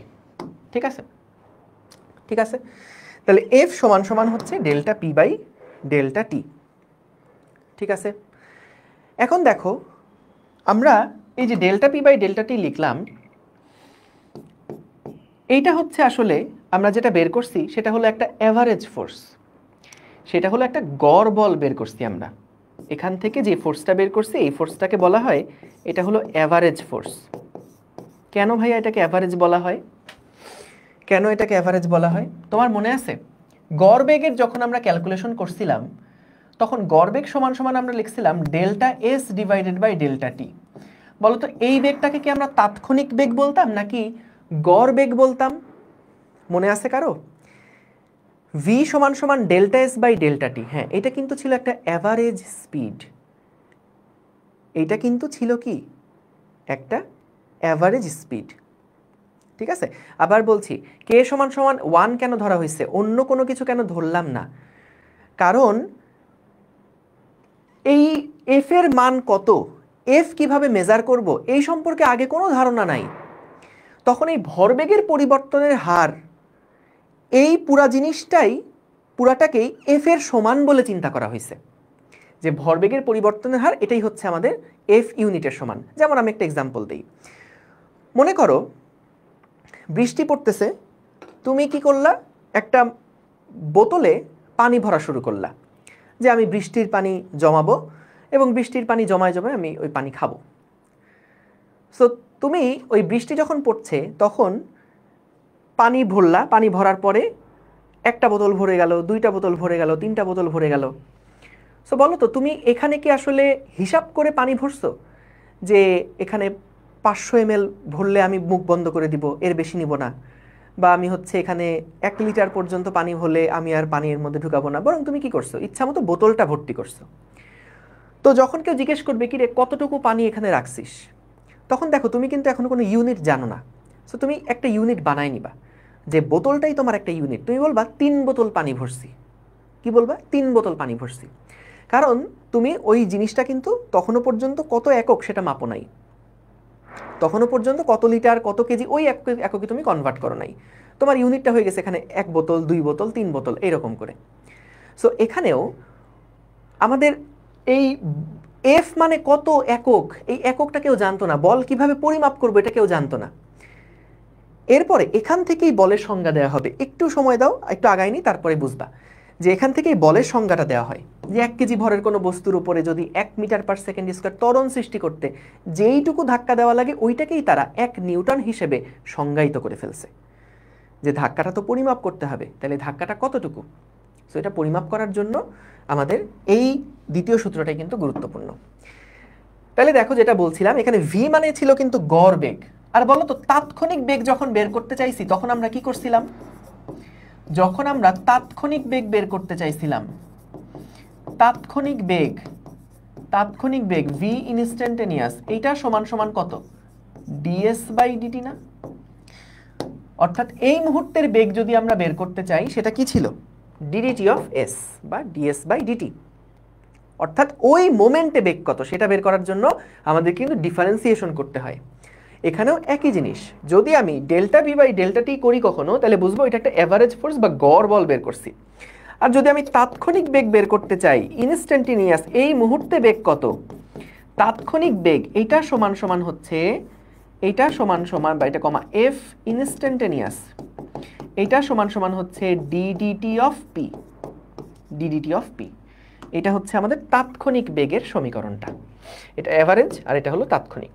অর্থাৎ ডেল্টা টিটা যদি টেন্ডস টু 0 হয়, তখনই কিন্তু আমরা এফ ইনস্ট্যান্টেনিয়াস সমান বলতে পারবো ডেল্টা ডিডিটি অফ পি। ঠিক আছে, ভেরি গুড। এখন দেখো আমরা এই যে এফ সমান সমান লিখলাম যে delta P by delta T, delta P by delta T. একটা কাজ করি, দাঁড়াও, আমরা যেটা পাইছি সেটা হচ্ছে এই সমীকরণটা পাইছি, তাই না? তাহলে এফ সমান সমান কি লেখা যাবে, এফ সমান সমান লেখা যাবে ডিডিটি অফ পি, মানে কি, পি মানে হচ্ছে এমভি ভরবেগ, ডি সামনে বোঝাচ্ছে ভরবেগের পরিবর্তন, আর ডিটি মানে পরিবর্তনের হার। তো তোমাদের দেখো ক্যালকুলাস এরকম একটা সূত্র দেখছিল না, যে ডিডিএক্স অফ ইউভি, এটা সমান সমান কি লেখা যায়, ইউকে সামনে রাখলে ডিভি বাই ডিএক্স, আবার ভি কে সামনে রাখলে ডিইউ বাই ডিএক্স। মনে পড়ে এই সূত্রটার কথা? এই সূত্রটার কথা কি মনে পড়ে? ডিডিএক্স অফ ইউভি এটা সমান সমান কি ছিল, যেখানে ইউ এবং ভি দুইটাই হচ্ছে এক্স পরিবর্তনের সাথে সাথে পরিবর্তন হয়। যদি এরকম হয় ইউ এবং ভি এক্স এর সাথে সাথে পরিবর্তন হচ্ছে, তাহলে আমরা এই সমীকরণটাকে ভেঙে এটা লিখতে পারি, তাই না, যে ইউ কে বাইরে রেখে ভি কে একবার এক্স এর সাপেক্ষে ডিফারেন্সিয়েশন, আবার ভি কে একবার বাইরে রেখে ইউ কে একবার এক্স এর সাপেক্ষে ডিফারেন্সিয়েশন। ঠিক আছে? সো তাহলে দেখো যে আমরা এখান থেকে ডিডিটি অফ এম ভি, তুমি বলতে পারো ভাইয়া এমটা তো কনস্ট্যান্ট, তাহলে আপনি এমটাকে বাইরে নিয়ে আসেন। কিন্তু ভাইয়া এম তো কনস্ট্যান্ট নাও থাকতে পারে। এইরকম হতে পারে না যে আমরা যখন একটা বালি ভর্তি ট্রাক, সেটা যখন সামনের দিকে আগায় যাচ্ছে, ওই বালি ভর্তি ট্রাক থেকে একটা নির্দিষ্ট সময় পর পর কিছু পরিমাণ বালু পড়ে যাচ্ছে, ধরো একটা বস্তা পড়ে যাচ্ছে, বা আমি বললাম যে 2 কেজি পার, বা ধরো বললাম যে 100 গ্রাম পার সেকেন্ড, এই রেটে বালু পড়ে যাচ্ছে, যখন ট্রাক সামনের দিকে আগাচ্ছে বালু পড়ে যাচ্ছে। তাহলে যদি বালু পড়তে থাকে, তাহলে বলো তো ট্রাকের ভরটা কি পরিবর্তন হতে থাকবে না? তাহলে ভর যদি পরিবর্তন হয়, তাহলে দেখো টি চেঞ্জ হলেও ভর চেঞ্জ হচ্ছে, আবার টি চেঞ্জ হলে ভিও চেঞ্জ হচ্ছে। তাহলে এখানে কিন্তু কোনোটাই কনস্ট্যান্ট না। কনস্ট্যান্ট হলে কিন্তু আমরা বাইরে নিয়ে এসে কাজ করতে পারতাম, কিন্তু কোনোটাই যেহেতু কনস্ট্যান্ট না, টি পরিবর্তন, টি এর সাথে এমও চেঞ্জ হয়, টি এর সাথে ভিও চেঞ্জ হতে পারে, তাহলে এই জন্য আমরা এই ফর্মুলাটা এখানে ইউজ করব। তাহলে কি লেখা যায় দেখো, এমটাকে যদি বাইরে নিয়ে আসি তাহলে লেখা যাবে ডিভি বাই ডিটি, প্লাস ভিটাকে যদি বাইরে নিয়ে আসি তাহলে কি লেখা যাবে ডিডিটি অফ এম। এইটা হচ্ছে আমাদের বলের মূল সমীকরণ, এইটা হচ্ছে আমাদের মূল সমীকরণ, মূল সমীকরণ। এখন বেশিরভাগ সময় কি কাহিনী হয় জানো? বেশিরভাগ সময় এম থাকে কনস্ট্যান্ট। যখন এম কনস্ট্যান্ট, তার মানে বলতো সময়ের সাথে কি ভরের কোনো পরিবর্তন হবে? যখন এম কনস্ট্যান্ট, তখন কিন্তু ডিডিটি অফ এম এই জিনিসটা কি হবে, 0 না। সময়ের সাথে যদি ভরের কোনো পরিবর্তন না হয়, তাহলে কিন্তু ডিডিটি অফ এম সমান সমান 0 হয়ে যাবে। তাহলে আমরা কি লিখতে পারি, F is equals to M DDT of V, এটা লেখা যায়। বলতো এই জিনিসটা কি নির্দেশ করে? ত্বরণ নির্দেশ করে। তাহলে আমরা লিখতে পারি এম ইন্টু এ। তাহলে F is equals to M into A. তাহলে দেখো এটা কিন্তু মূল সমীকরণ না, এটা কিন্তু মূল সমীকরণ না। এটা কখনকার বেলায় খাটবে? যখন আমাদের ভরের কোনো পরিবর্তন হবে না। আরেকটা সূত্র এখান থেকে নিয়ে আসা যায়, যখন বেগ কনস্ট্যান্ট থাকবে, যখন ভি কনস্ট্যান্ট থাকবে, তখন বলতো ত্বরণ কি হবে কোনো? তখন কিন্তু ডিডিটি অফ ভি এইটা সমান সমান কি, 0 না। যখন বেগ কনস্ট্যান্ট থাকবে তখন কিন্তু ডিডিটি অফ ভি এই জিনিসটা তখন 0 হয়ে যাবে। তাহলে তখন এফ সমান সমান কি হবে? এফ সমান সমান হবে V DDT of M, V into DDT of M. অর্থাৎ দেখো সমবেগে চলছে, কোনো ত্বরণ কিন্তু নাই, কোনো ত্বরণ কিন্তু নাই। ভি ডিডিটি অফ এম, গাড়িটা সমবেগে চলতে থাকবে। সমবেগে চললেও তার উপরে কিন্তু একটা বল দেখো এখানে কাজ করতেছে। কারণ কি? কারণ এখানে ভরটা তো কনস্ট্যান্ট না, ভরটা কিন্তু সময়ের সাথে সাথে পরিবর্তন হচ্ছে। এই জিনিসটা কখনকার ক্ষেত্রে হতে পারে? ধরো একটা বালু ভর্তি ট্রাক, সেই বালু ভর্তি ট্রাকে প্রতি সেকেন্ডে 200 গ্রাম করে বালু পড়ে যাচ্ছে এবং ট্রাকটা সমবেগে চলছে। তাহলে ট্রাকের উপরে যে প্রযুক্ত বল সেটা হচ্ছে এফ সমান সমান V into DDT of M. ঠিক আছে? বা প্রশ্নটা এভাবে করা হয় আসলে, যে যখন একটা ট্রাকের ভিতর থেকে 1 সেকেন্ডে 200 গ্রাম বালু পড়ছে, ট্রাকটাকে যদি সমবেগে চালাতে চাও তাহলে কত পরিমাণ বল প্রয়োগ করা লাগবে? সমবেগে চালাতে চাইলে কত পরিমাণ বল প্রয়োগ করা লাগবে? ঠিক আছে, ঠিক আছে, এটা খুব মজার একটা প্রবলেম এখান থেকে সেট করা যায়। কি বললাম আবার বলছি, প্রশ্নটা এইভাবে করে যে কোনো একটা বালু ভর্তি ট্রাক, সেই ট্রাক থেকে প্রতি সেকেন্ডে 200 গ্রাম করে বালু পড়ে যাচ্ছে। তাহলে বলো তো ডিডিটি অফ এম, এটার পরিবর্তনটা কি পজিটিভ নাকি নেগেটিভ বলো তো? এটার পরিবর্তনটা কি পজিটিভ নাকি নেগেটিভ বলো তো? নেগেটিভ না, কারণ পরিবর্তন সবসময় কি ফাইনাল মাইনাস ইনিশিয়াল। তাহলে আমাদের ফাইনাল মাইনাস ইনিশিয়াল ডিএমটা কি হয়ে যাবে? ডিএমটা কিন্তু নেগেটিভ হয়ে যাবে। তাহলে ডিএম যদি নেগেটিভ হয় তখন আমি কি দেখব বলো তো? এই F is equals to V minus DDT of M. এই মাইনাসটাকে যদি সামনে নিয়ে আসো, এই মাইনাসটাকে যদি সামনে নিয়ে আসো তাহলে বলো তো এটা বলতে কি মিন করছে? এটা বলতে কি মিন করছে? এটা বলতে মিন করছে যদি কোনো একটা বালু ভর্তি ট্রাক যায় এবং সেখান থেকে ভর কমতে থাকে, ডিডিটি অফ এম রেটে যদি কমতে থাকে, তাহলে বলো তো তুমি যদি কোনো বল প্রয়োগ না করো তাহলে কি গাড়িটার হালকা হয়ে যাচ্ছে?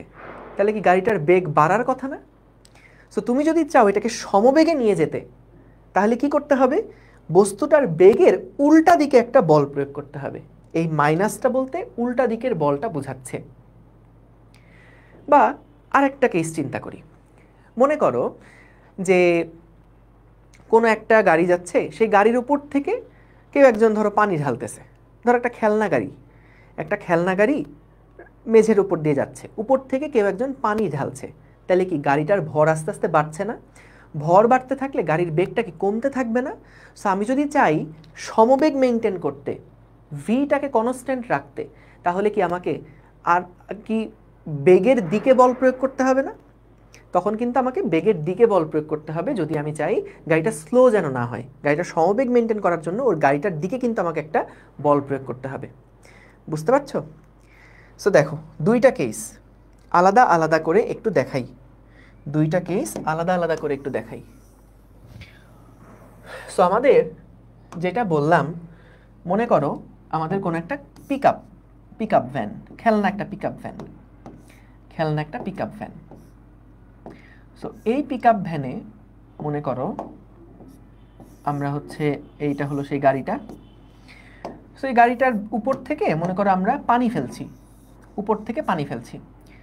কত রেটে পানি ফেলছি? মনে করো ডিডিটি অফ এম, এই রেটে আমরা পানি ফেলছি। অর্থাৎ এটা হতে পারে মনে করো 5 কেজি পার সেকেন্ড, সাপোজ আমি আন্দাজে ধরলাম। হ্যাঁ, তাহলে বলো এই গাড়িটা যদি আগে ভি বেগে চলতো তাহলে এই গাড়িটা কি এখনো ভি বেগে চলবে, নাকি আস্তে আস্তে বেগ কমতে থাকবে না বাড়তে থাকবে? কি মনে হয় তোমার কাছে? গাড়িটার স্পিড কমতে থাকবে। তাহলে যদি স্পিডটা স্লো হতে থাকে, কমতে থাকে, তাহলে বলো তো আমি যদি এর বেগ এই ভি কনস্ট্যান্ট মেনটেন করতে চাই তাহলে কি আমাকে কোন দিকে বল প্রয়োগ করতে হবে? বেগের দিকে না উল্টা দিকে? বেগের দিকে। সো তাহলে দেখো এইভাবে করে প্রশ্নগুলা করে যে আমাদের এফ সমান সমান M into DDT of V, sorry V into DDT of M.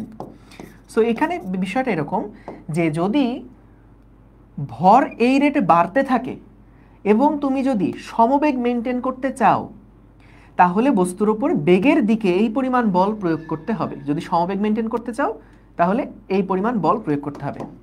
এখন মনে করো কাহিনী উল্টা। পরের কাহিনীটা হচ্ছে এরকম বললাম যে মনে করো আমাদের এখানে একটা ছিদ্র আছে, এইখানে মনে করো একটা ছিদ্র আছে, তো এই ছিদ্র থেকে পানি গল গল করে পড়ে যাচ্ছে, পানি পড়ে যাচ্ছে। সো পানি যে পড়ে যাচ্ছে তা এই রেটটা কত, মনে করো বললাম 2 কেজি পার সেকেন্ড করে পানি পড়ে যাচ্ছে। এটাই কিন্তু আমাদের ডিডিটি অফ এম, এইটাই আমাদের DDT of M, 2 KG per second করে পানি গল গল করে পড়ে যাচ্ছে। তাহলে বলো তো এখন কি গাড়িটার বেগ আগের মতন থাকবে নাকি বৃদ্ধি পাবে? গাড়িটার বেগ বাড়বে। সো যদি গাড়িটার বেগ বাড়ে, আমি যদি চাই এটাকে সমবেগ মেনটেন করতে, আমি যদি চাই এদিকে সমবেগ মেনটেন করতে, তাহলে বলো তো আমি কোন দিকে বল প্রয়োগ করব, বেগের দিকে না উল্টা দিকে? বিপরীত দিকে। Very good. সো এটাই হয়েছে কাহিনী। তাহলে দেখো আমরা যখন এই সূত্র লিখছিলাম, এইখানে কিন্তু আগে কি ছিল, ডিএম বাই ডিটি ছিল পজিটিভ, কারণ এখানে ভর বৃদ্ধি পাইছে। কিন্তু ভাইয়া বলো তো এইখানে যে ভরটা হ্রাস পাচ্ছে, তাহলে ডিএম বাই ডিটিটা কি নেগেটিভ না? তাহলে এই ডিএম বাই ডিটি যদি নেগেটিভ হয়, তার মানে দেখো এখানে ভেক্টর সাইনের দিকে তাকাও, এটা তো স্কেলার, এটা একটা ভেক্টর, এটাও একটা ভেক্টর। সো আমাদের দেখো একটা ভেক্টরের দিক আরেকটা ভেক্টরের দিকের বিপরীত। তার মানে কি, তোমার বেগটা যেই দিকে আছে, আমরা মনে আছে যে a is equals to minus B যখন বলি, তার মানে কি দুইটা এ আর বি ভেক্টর দুইটাকে বিপরীত দিকে কাজ করছে না? যদি এরকম হয় এটা এ ভেক্টর আর এটা বি ভেক্টর, তখনই কিন্তু আমরা a is equals to minus B লিখি। এটা বলতে কি বোঝায়, এ আর বি দুইটা বিপরীত। সো এফ আর ভি দুইটা বিপরীত, এটা তো স্কেলার, এটাও ভেক্টর এটাও ভেক্টর, দুইটা বিপরীত দিকে যদি কাজ করে, তার মানে আমাকে সমবেগ মেনটেন করতে হলে কোন দিকে বল প্রয়োগ করার কথা বলা হচ্ছে? উল্টা দিকে বল প্রয়োগ করার কথা বলা হচ্ছে। এই বুঝতে পারছো কাহিনীটা? বুঝতে পারছো? বলো তো এখানে ত্বরণ কত? ত্বরণ কত? ত্বরণ কিন্তু 0। সো তার মানে বস্তু যদি আমাদের এই বস্তুর উপরে যদি তোমার কোনো ত্বরণ নাও থাকে, তবুও কিন্তু ভরের পরিবর্তন হওয়ার কারণে সমবেগ মেনটেন করতে আমাদের বল প্রয়োগ করা লাগতে পারে। বুঝতে পারছো? ওকে, ঠিক আছে। হ্যাঁ, ভেক্টর চিহ্ন দিলে ভালো আর কি। ঠিক আছে, তাহলে খেয়াল রেখো যে আমরা এই যে সূত্রটা পড়ছি, এটা কিন্তু মূল সূত্র। এটা কখন কাজে লাগাবো জানো? এটা যদিও এই দুইটা একসাথে পরিবর্তন হচ্ছে এরকম কাহিনী খুব একটা ম্যাথে আসে না, তবুও জেনে রাখো এরকম ম্যাথ আমরা করব। সো এই সূত্রটা কখনকার, যখন আমাদের ভরও পরিবর্তন হচ্ছে বেগও পরিবর্তন হচ্ছে, তখন আমরা কিন্তু এই এফ সমান সমান এই সূত্রটা দিয়ে ম্যাথ করব। দেখা গেল যে আমাদের ওই যে ট্রাকের কথা বললাম, যেখানে পানি আমি ঢালতেছি সবসময় ওটার উপরে, যদি এরকম হয় তার বেগও পরিবর্তন হচ্ছে ভরেরও পরিবর্তন হচ্ছে। সো ওই মুহূর্তে তার উপরে বল কত কাজ করছে সেটা বের করার জন্য এই পুরো ফর্মুলাটা ইউজ করতে হবে। বুঝছো? ক্লিয়ার? ডান। এ সমান সমান 0 কিভাবে? এ সমান সমান 0 কিভাবে? কারণ দেখো আমাদের কি এখানে কোনো বেগের পরিবর্তন হয়েছে? আমি কি সমবেগ মেনটেন করছি না? ত্বরণ কাকে বলে? বেগের পরিবর্তনের হারকে। সো বেগ যদি কনস্ট্যান্ট থাকে তাহলে কোনো পরিবর্তনের হার আছে? নাই, তাহলে ত্বরণ 0, কিন্তু বল কাজ করতেছে। বুঝতে পারছো? সো তাহলে ত্বরণ 0 হলেও কিন্তু বস্তুর উপর বল কাজ করতে পারে যদি বস্তুর ভরের পরিবর্তন ঘটতে থাকে। ঠিক আছে? তবে বেশিরভাগ সময় 98% কেসেই তুমি দেখবা এই ফর্মুলাই অ্যাপ্লাই হচ্ছে, তাই টেনশনের কিছু নাই।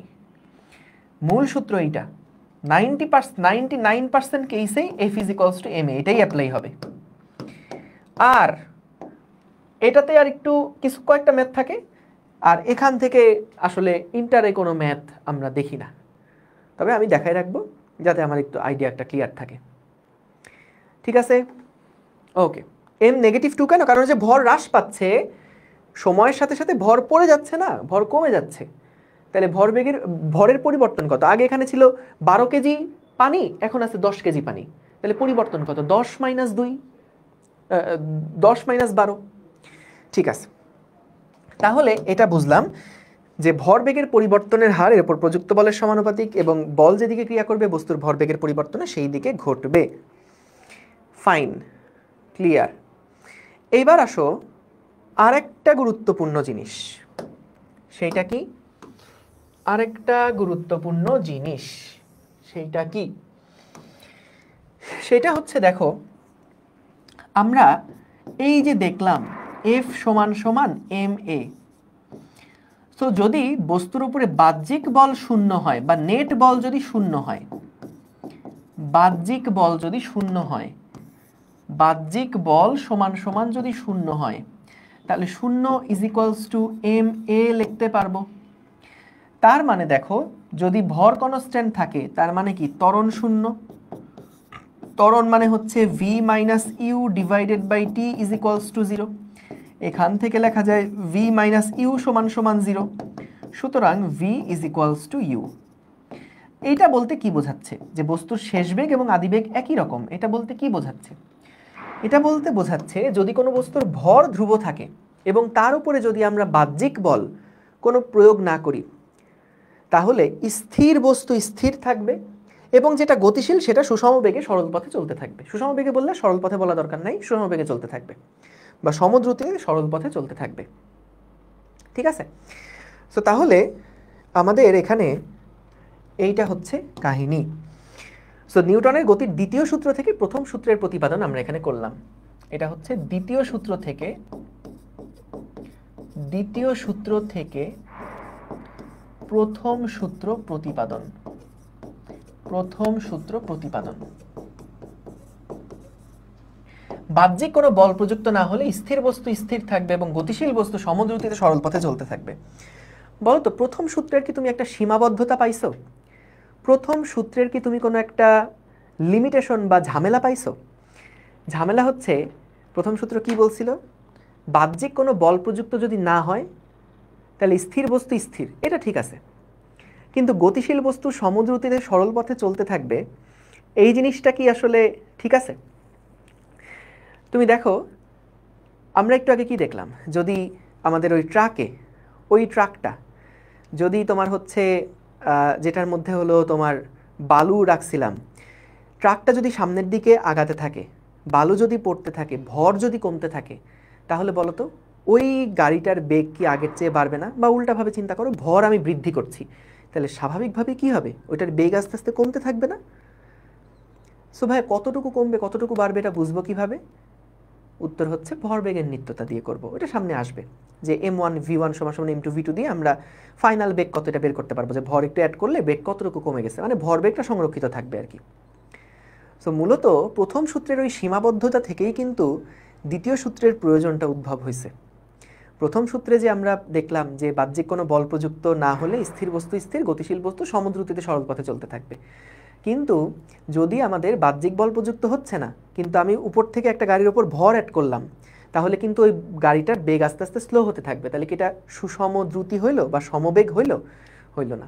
কিন্তু দ্বিতীয় সূত্রটা প্রথম সূত্রটারকে কিন্তু আরও বেশি ইনফরমেশন দিয়ে ওইটাকে আরও জাস্টিফাই করছে।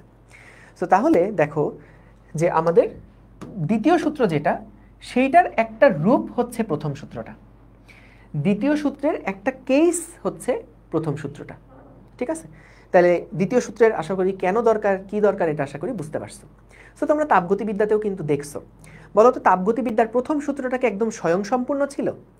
কিভাবে করে নেচার কাজ করে, পুরা ফেনোমেনাটাকে আমরা তাপগতিবিদ্যার প্রথম সূত্র থেকে সব বুঝে গেছিলাম? না, তাপগতিবিদ্যার দ্বিতীয় সূত্রটার কিন্তু দরকার হয়েছিল, কারণ সেটা আমাদের ওই হিটের ফ্লো কোন দিকে হবে সেইটা সম্পর্কে আরও এক্সট্রা ইনফরমেশন দিচ্ছিল। সো আশা করি বুঝতে পারছো। সো নিউটনের প্রথম এবং দ্বিতীয় যে দুইটা সূত্র, এই দুইটা সূত্র কিন্তু একটা বস্তুকে নিয়ে কাজ, একটা বস্তুকে নিয়ে কাজ। না না, নিউটনের ভুল ধরি নাই, হায় হায়, ভুল ধরছি কে বলছে? এটা প্রথম সূত্রের যে লিমিটেশনগুলা, সেটার কারণে দ্বিতীয় সূত্রের যে আবির্ভাব, ওইটার কথা বললাম। তা কি তাপগতিবিদ্যার প্রথম সূত্র ভুল? হ্যাঁ, এবার সব বললে হবে?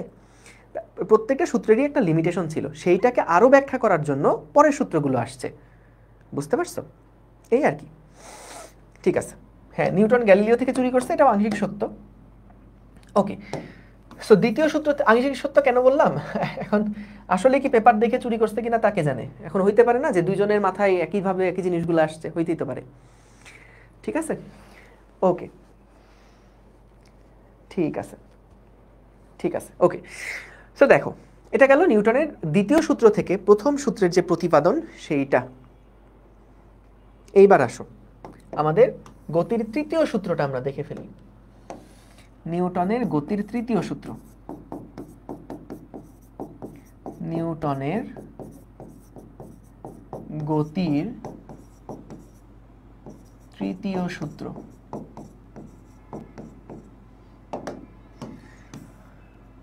সো তৃতীয় সূত্র যেটা, আগের দুইটা সূত্র কিন্তু একটা বস্তুকে নিয়ে কাজ করছে, যে একটা বস্তু যদি স্থির থাকতে চায় তাহলে কি করতে হবে, গতিশীল থাকতে চাইলে কি করতে হবে। আর দ্বিতীয় যে সূত্রটা, সেটা কিন্তু বস্তুর উপরে যদি ভরবেগের পরিবর্তনের হারের উপর প্রযুক্ত বলের সমানুপাতিক। অর্থাৎ দেখো একটা বস্তু নিয়ে কিন্তু কাজ হয়েছে প্রথম দুইটা সূত্রে। তৃতীয় সূত্রে কাজ হয়েছে দুইটা বস্তুকে নিয়ে, বা এখানে দুইটা বডি কিন্তু একটার সাথে আরেকটা রিলেটেড। সো তাহলে দেখো কোনটা ও আচ্ছা হ্যাঁ, এটা তো বটেই, ঠিক বলছো। এখানে কয়েকটা জিনিস বলে রাখি। এখানে হচ্ছে আমরা তো ধরে নিচ্ছি স্থির ভর, আগে বলে দিছিলাম যে ভর স্থির আর কি, ভর স্থির এবং ভর শূন্য না। হ্যাঁ ঠিকই বলছো, ভর ইজ নট ইকুয়ালস টু 0 এবং এম হচ্ছে কনস্ট্যান্ট। ঠিক আছে, ওকে, হ্যাঁ থ্যাংক ইউ। এইরকম সূক্ষ্ম সূক্ষ্ম জিনিস ধরা উচিত। ঠিক আছে, এখন আসো গতির তৃতীয় সূত্র কি বলে, যে প্রত্যেক ক্রিয়ারই একটি সমান ও বিপরীত প্রতিক্রিয়া আছে। প্রত্যেক ক্রিয়ারই একটি সমান ও বিপরীত প্রতিক্রিয়া আছে। তো এখানে যখন কোনো একটা সারফেসের উপরে আমি কোনো একটা বস্তুকে রাখলাম, একটা সারফেসের উপরে যখন আমি কোনো একটা বস্তুকে রাখলাম, এই বস্তুটার উপরে মনে করো আমি একটা বল প্রয়োগ করছি, এফ পরিমাণ একটা বল কাজ করছে এর উপরে। এখন এই এফ পরিমাণ বল যখন এই বস্তুটার উপরে কাজ করবে, আচ্ছা ও ভালো কথা, আমি এই তৃতীয় সূত্রে দেখানোর আগে দ্বিতীয় সূত্রের আরেকটা জিনিস একটু বলে আসি। সরি, এখান থেকে যে এফ ইজিক্যালস টু এম এটা আমরা লিখছিলাম, এখান থেকে একটা জিনিস একটু দেখায় আসি। দাঁড়াও, এখান থেকে একটা ছোট্ট জিনিস, আচ্ছা পাশে এখানে লিখে ফেলি, ছোট্ট একটা জিনিস একটু দেখায় আসি, মজা পাবা। দেখো এফ ইজিক্যালস টু এম এ, এটার এককটা কি? একক হচ্ছে, এম এর একক হচ্ছে কেজি, আর ত্বরণের একক হচ্ছে মিটার পার সেকেন্ড স্কয়ার। তো আমাদেরকে বলে 1 নিউটন বল মানে আসলে কতটুকু। মনে করো একটা সারফেসের উপরে আমরা এখানে একটা বস্তুকে রাখলাম, এই বস্তুটার উপরে আমরা একটা বল প্রয়োগ করলাম। মনে করো এই বস্তুর ভর হলো গিয়ে 1 কেজি। যে পরিমাণ বল 1 কেজি ভরের কোনো বস্তুর উপরে প্রয়োগ করলে বস্তুর ত্বরণ হবে 1 মিটার পার সেকেন্ড স্কয়ার, সেই পরিমাণ বলকে আমরা বলি 1 নিউটন। বুঝতে পারছো? 1 কেজি ভরের কোনো একটা বস্তুর উপরে যখন আমি এমন একটা বল প্রয়োগ করব, যেই বল প্রয়োগের ফলে তার ত্বরণ হয়েছে 1 মিটার পার সেকেন্ড স্কয়ার, সেই বলটাকে আমরা বলছি কত? সেই বলটাকে আমরা বলছি 1 নিউটন বল। এবং এই 1 KG metre per second square, এটাকেই আমরা কি বলি সংক্ষেপে? এটাকে আমরা বলি নিউটন। এখন এখান থেকে তো ভাইয়া 1 নিউটন মানে কতটুকু, এটা ফিল করা একটু কঠিন, কারণ আমি 1 কেজি বস্তু খুঁজে কই থেকে বাইর করব। তারপরে এমন একটা বল দেওয়া লাগবে যেই বলটা প্রয়োগ করলে তার 1 মিটার পার সেকেন্ড স্কয়ার ত্বরণ হবে। এটা তো আসলে কত, 1 নিউটন মানে কতটুকু? আমি যেমন একটা 1 মিটারের বা একটা লাঠি নিলে বুঝতে পারি যেটা কত মিটার দৈর্ঘ্য হইতে পারে। বা ধরো যে আমি যখন কোনো একটা বস্তুকে উঠাই, এটা কত কেজি, একটা অনুমান থাকে যে এটা কতটুকু ভর হইতে পারে। তো 1 নিউটন বল, এটা আমি অনুভব করব কিভাবে? এটা ফিল করার জায়গাটা কি? সো এটা ফিল করা যায় এভাবে। তুমি মনে করো 100 গ্রাম ভরের কোনো একটা বস্তুকে তুমি ধরলা। 100 গ্রাম ভরের কি হইতে পারে? 100 গ্রাম ভরের ধরো যে কোনো একটা তোমার হালিম মিক্স, বা ধরো একটা যে কোনো মশলার একটা প্যাকেট নিলা, 100 গ্রামের একটা মশলা নিলা। সো 100 গ্রামের একটা মশলার প্যাকেট তুমি যদি হাতের উপর রাখো, তাইলে ওইটা তোমার যতটুকু বল প্রয়োগ করতেছে, ওই মশলাটা তোমার হাতের উপরে যতটুকু বল প্রয়োগ করতেছে, 100 গ্রামের একটা গুঁড়া মশলার প্যাকেট, সেটা যতটুকু তোমার হাতে বল প্রয়োগ করতেছে, ওইটাই আসলে 1 নিউটনের কাছাকাছি। ওইটাই আসলে 1 নিউটনের কাছাকাছি। কারণ দেখো, আমরা F is equals to M G তো জানি। এখন এম এর মান যদি 100 গ্রাম হয় মানে কত? 0.1 কেজি না? এবং জি এর মান যদি 9.8 হয়, তাহলে দেখো এটা হিসাব করলে কাছাকাছি 0.98, তো এটা প্রায় 1 নিউটন। সো তার মানে তুমি আজকেই বাসায় এটা টেস্ট করো যে 1 নিউটন মানে আসলে কতটুকু ভর, কতটুকু মানে ভার বা ওজন, বা 1 নিউটন বল মানে কতটুকু। সো ওইটার সাথে তুমি তখন ধরো মুখে একটা ঘুষি মারলা, ঘুষি মেরে দেখতে পারলা যে আচ্ছা ওইটা ছিল 1 নিউটন, এটা তার তুলনায় 10 গুণ, তাহলে 10 নিউটনের ঘুষি মারছি। ঠিক আছে, এই আর কি। সো দেখো, আমরা এখান থেকে যেটা বলতেছিলাম আর কি, যে নিউটনের গতির তৃতীয় সূত্র। সো আমাদের তৃতীয় সূত্র যেটা বলে প্রত্যেক ক্রিয়ারই একটি সমান ও বিপরীত প্রতিক্রিয়া আছে। প্রত্যেক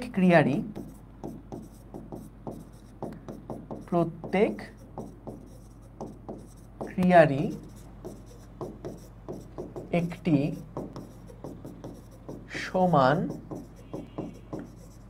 ও বিপরীত প্রতিক্রিয়া আছে।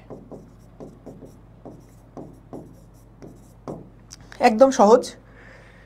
সো মনে করো আমরা এই ভরের বস্তুটার উপরে একটা 10 নিউটনের বল প্রয়োগ করছিলাম।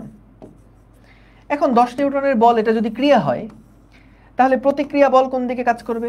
এই দিকে কাজ করবে, কারণ ক্রিয়া প্রতিক্রিয়া সমান এবং একে অপরের বিপরীত দিকে কাজ করে। কয়েকটা ইনফরমেশন মাথায় রেখো। ক্রিয়া প্রতিক্রিয়া সমান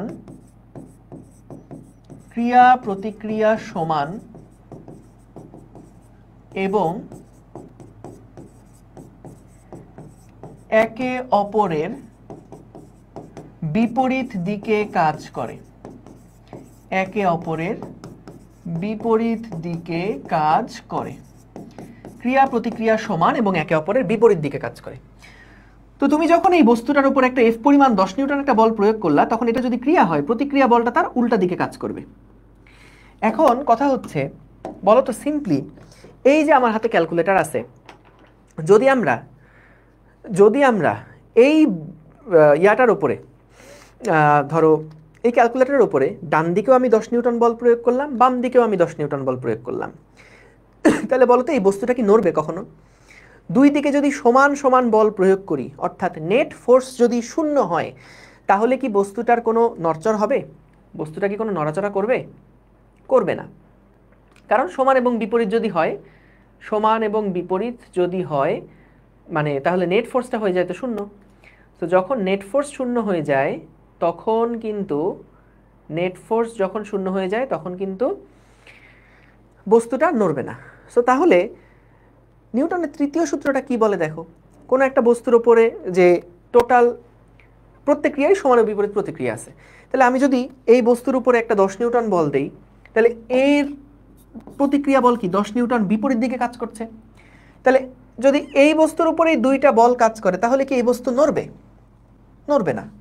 এখন বলতে পারো ভাই আপনি অল্প বল দিচ্ছেন বলে হয়তো নড়তেছে না, কিন্তু একটা কাজ করো তো, এখানে যদি তুমি 100 নিউটন বল দাও ক্রিয়া, মনে করতে পারো হ্যাঁ এইবার হয়তো নড়বে, কিন্তু দেখো থিওরিটিক্যালি তাহলে প্রতিক্রিয়া বলো কত? প্রতিক্রিয়া বলো তো 100। তাহলে এই 100 বস্তুর উপরে যদি দুইটা বল কাজ করে, তাহলে তো এর কখনোই নড়ার কথা না। তাহলে আমি যে এই বস্তুটাকে ধাক্কা দিলাম, ধাক্কা দিলে তো এর কখনোই নড়ার কথা না। এই বস্তুটাকে যে ধাক্কা দিলাম এটা কখনো নড়ার কথা না, কিন্তু নড়তেছে তো। সো এইখানে মূল কাহিনী হচ্ছে, বড় একটা মিসকনসেপশন আমাদের আছে, সেটা হলো, একটু লিখে রাখো, ক্রিয়া প্রতিক্রিয়া কখনোই একই বস্তুর উপরে কাজ করে না। ক্রিয়া প্রতিক্রিয়া যুগল কখনোই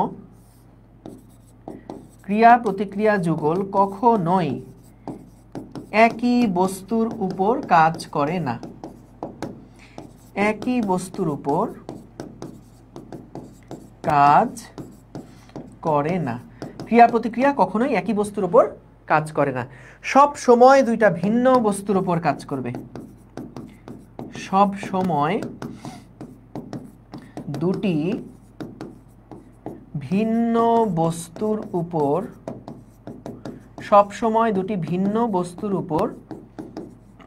কাজ করবে। সব সময় দুইটা ভিন্ন বস্তুর উপরে কাজ করবে। তার মানে এই প্রথম যে 10 নিউটনটা তুমি দিয়েছো, এই প্রথম 10 নিউটন বলটা এই বস্তুর উপরে কাজ করবে। প্রথম 10 নিউটন বলটা ঠিকই বস্তুর উপরে কাজ করবে, কিন্তু এই যে 10 নিউটন বলটা দিছো বা এই যে 100 নিউটন বলটা দিছো, এইটা কিন্তু এই বস্তুর উপরে কোনো ইফেক্ট নাই। এই বলটা কিন্তু কাজ করবে আমার আঙুলের উপরে। আমি যদি আঙুল দিয়ে বলটা দিয়ে থাকি, 100 নিউটন বল এর উপরে কাজ করলো, এই বস্তুটা আমার আঙুলের উপরে যে বলটা দিচ্ছে, সেই বলের প্রভাবে কিন্তু আমার আঙুলটা একটু চাপ খেয়ে যাবে বা একটু ধরো আমি ব্যথা পাবো। সো এই যে প্রতিক্রিয়া বলটা, সেই প্রতিক্রিয়া বলের কোনো ইফেক্ট কিন্তু এর উপরে থাকে না, এটা মাথায় রেখো। সো ক্রিয়া প্রতিক্রিয়া কখনোই একই বস্তুর উপর কাজ করবে না। এখন বলতে পারো ভাই ও যে বল দিচ্ছে তাহলে ওর উপরে কোনো ইফেক্ট আছে? নাই। কথা হচ্ছে এই বস্তুর উপরে আমি বল দিছি, ওর উপরে একটা বল কাজ করছে, আর এই বস্তুটা প্রতিক্রিয়া হিসেবে আমার উপরে আরেকটা বল প্রয়োগ করছে। সো এই বলটার কোনো ইফেক্ট এর উপর থাকবে না। এই বলটার প্রভাবে আমার হাতে একটু আঙুলটা চাপ খেয়ে যাবে, একটু আঙুলটা ভর্তা হয়ে যাবে। বুঝতে পারছো? সেটা মাথায় রেখো, ক্রিয়া প্রতিক্রিয়া কখনোই একই বস্তুর উপর কাজ করে না, সব সময় দুইটা ভিন্ন বস্তুর উপরে কাজ করবে। এখন তোমাদের জন্য একটা অবজেক্টিভ, মনে করো এখানে একটা বড় ভর আছে, এবং এই বড় ভরটার মধ্যে আমরা মনে করো 50 কুলম চার্জ রাখলাম, ঠিক আছে? এবং এখানে একটা ছোট্ট ভর আছে, ছোট্ট ভর হলো স্মল এম। এই স্মল এম এর উপরে আমরা -20 কুলম্বের একটা চার্জ রাখলাম। বলো তো এইখানে কোন বস্তুটার উপরে প্রযুক্ত বল বেশি হবে, কোন বস্তুটার উপরে প্রযুক্ত বল কম হবে? এখানে কিন্তু দুই রকমের বলই আছে। একটা হলো এম এবং এম, তারা যদি পরস্পর ডি দূরত্বে থাকে, এরা যদি পরস্পর ডি দূরত্বে থাকে, তাহলে তাদের মধ্যে একটা মহাকর্ষ বল আছে, আকর্ষণ বল। এবং এই একটা চার্জ আর এই একটা চার্জ, এই দুইটা চার্জ থাকার ফলে কি হবে? একটা স্থির বৈদ্যুতিক আকর্ষণ বল বা একটা কুলম্ব ফোর্সও কিন্তু কাজ করবে। তাহলে আমাদের কাছে প্রশ্ন, কোন বস্তুটার উপরে প্রযুক্ত বলটা বেশি? কোন বস্তুর উপরে প্রযুক্ত বলটা বেশি? 50 কুলম্ব ক্যাপিটাল এম এর উপরে নাকি স্মল এম এর উপরে? কোন বস্তুর উপরে প্রযুক্ত বলটা বেশি? বলতো কোন বস্তুটার উপরে প্রযুক্ত বল বেশি?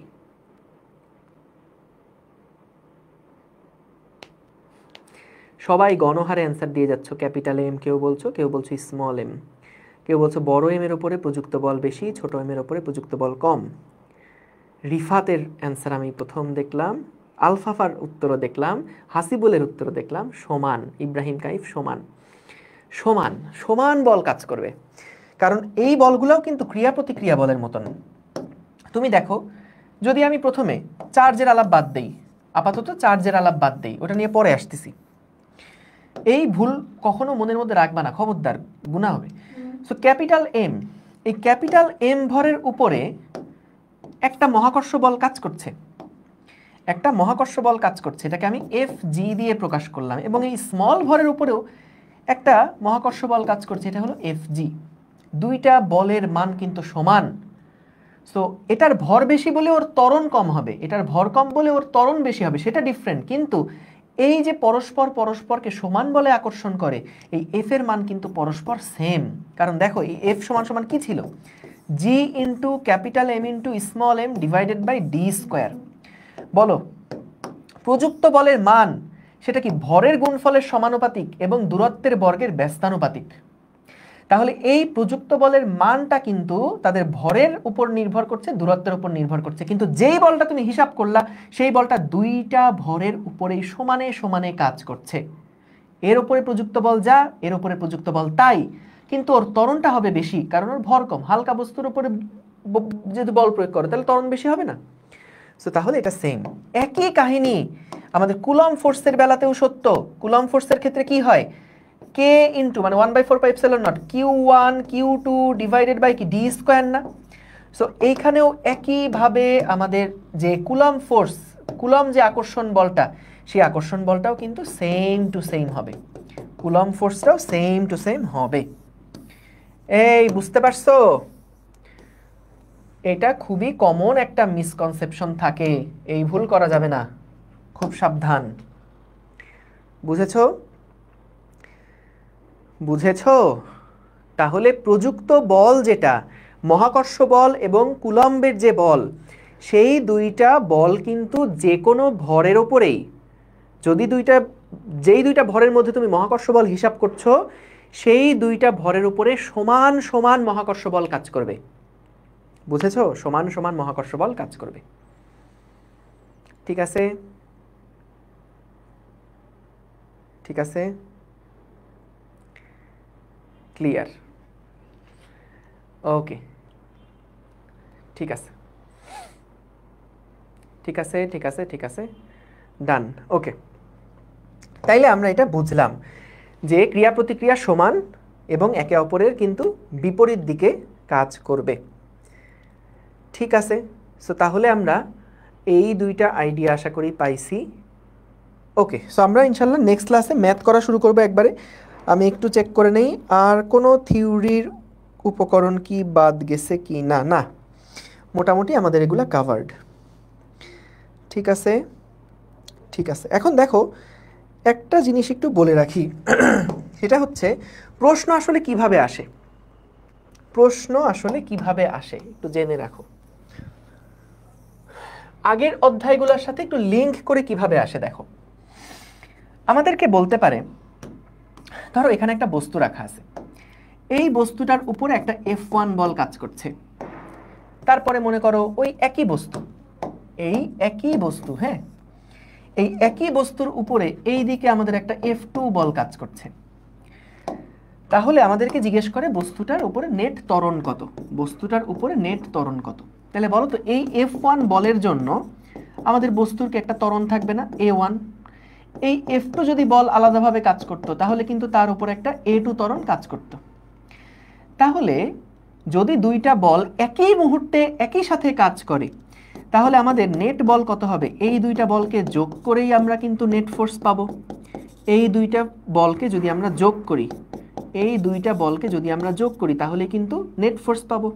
এই নেট ফোর্স সমান সমান কি লেখা যাবে, MA1 প্লাস MA2, অর্থাৎ F নেট এইটা সমান সমান M ইন্টু A নেট। এটা যে আমরা লিখলাম, খেয়াল রেখো এই F নেট মানে কি, এই দুইটা বলের লব্ধি করে আমরা যেটা পাইছি সেটাই হলো F নেট। আর A নেট কোনটা জানো, A নেট হচ্ছে বস্তু যে ত্বরণে চলছে, বস্তু যেই ত্বরণে তুমি চলতে দেখবা সেটাই হচ্ছে আমরা এইখানে বসাই। অর্থাৎ F1 এর জন্য একটা A1 ত্বরণ হতো, F2 এর জন্য একটা A2 ত্বরণ হতো। নেট যে A ত্বরণটা, A নেট যে ত্বরণটা, এই A নেট ত্বরণটা হচ্ছে ফাইনালি বস্তুটা যেই ত্বরণে চলছে। বুঝতে পারছো, ফাইনালি বস্তুটা যেই ত্বরণে চলছে। সো আমাদের এরকম হতে পারে যে কোনো একটা বস্তু 2 মিটার পার সেকেন্ড স্কোয়ার ত্বরণে চলছে। সো যেই ত্বরণে চলছে বলে দিবে, যেটা প্র্যাকটিক্যালি হচ্ছে, যেই ত্বরণটা সে নিজে এক্সপিরিয়েন্স করতেছে বা বস্তুটা এক্সপিরিয়েন্স করতেছে, ওইটাই হলো এ নেটের জায়গায় বসবে। সো এটা F1 এর জন্য প্রযুক্ত ত্বরণও না, F2 এর জন্য প্রযুক্ত ত্বরণও না, এটা হলো ফাইনাল ত্বরণটা, লব্ধি ত্বরণটা। এবং এখানে F যেটা, সেই Fটাও হচ্ছে লব্ধি বল যেটা, সেইটা। ঠিক আছে, এবং আরেকটা জিনিস, ঠিক আছে, আচ্ছা এটা একটু লাইনটা একটু লিখে দেই, একটু লিখে রাখো যে অনেকগুলো বল বস্তুর উপরে কাজ করলেও, অনেকগুলো বল বস্তুর উপরে কাজ করলেও, অনেকগুলো বল বস্তুর উপরে কাজ করলেও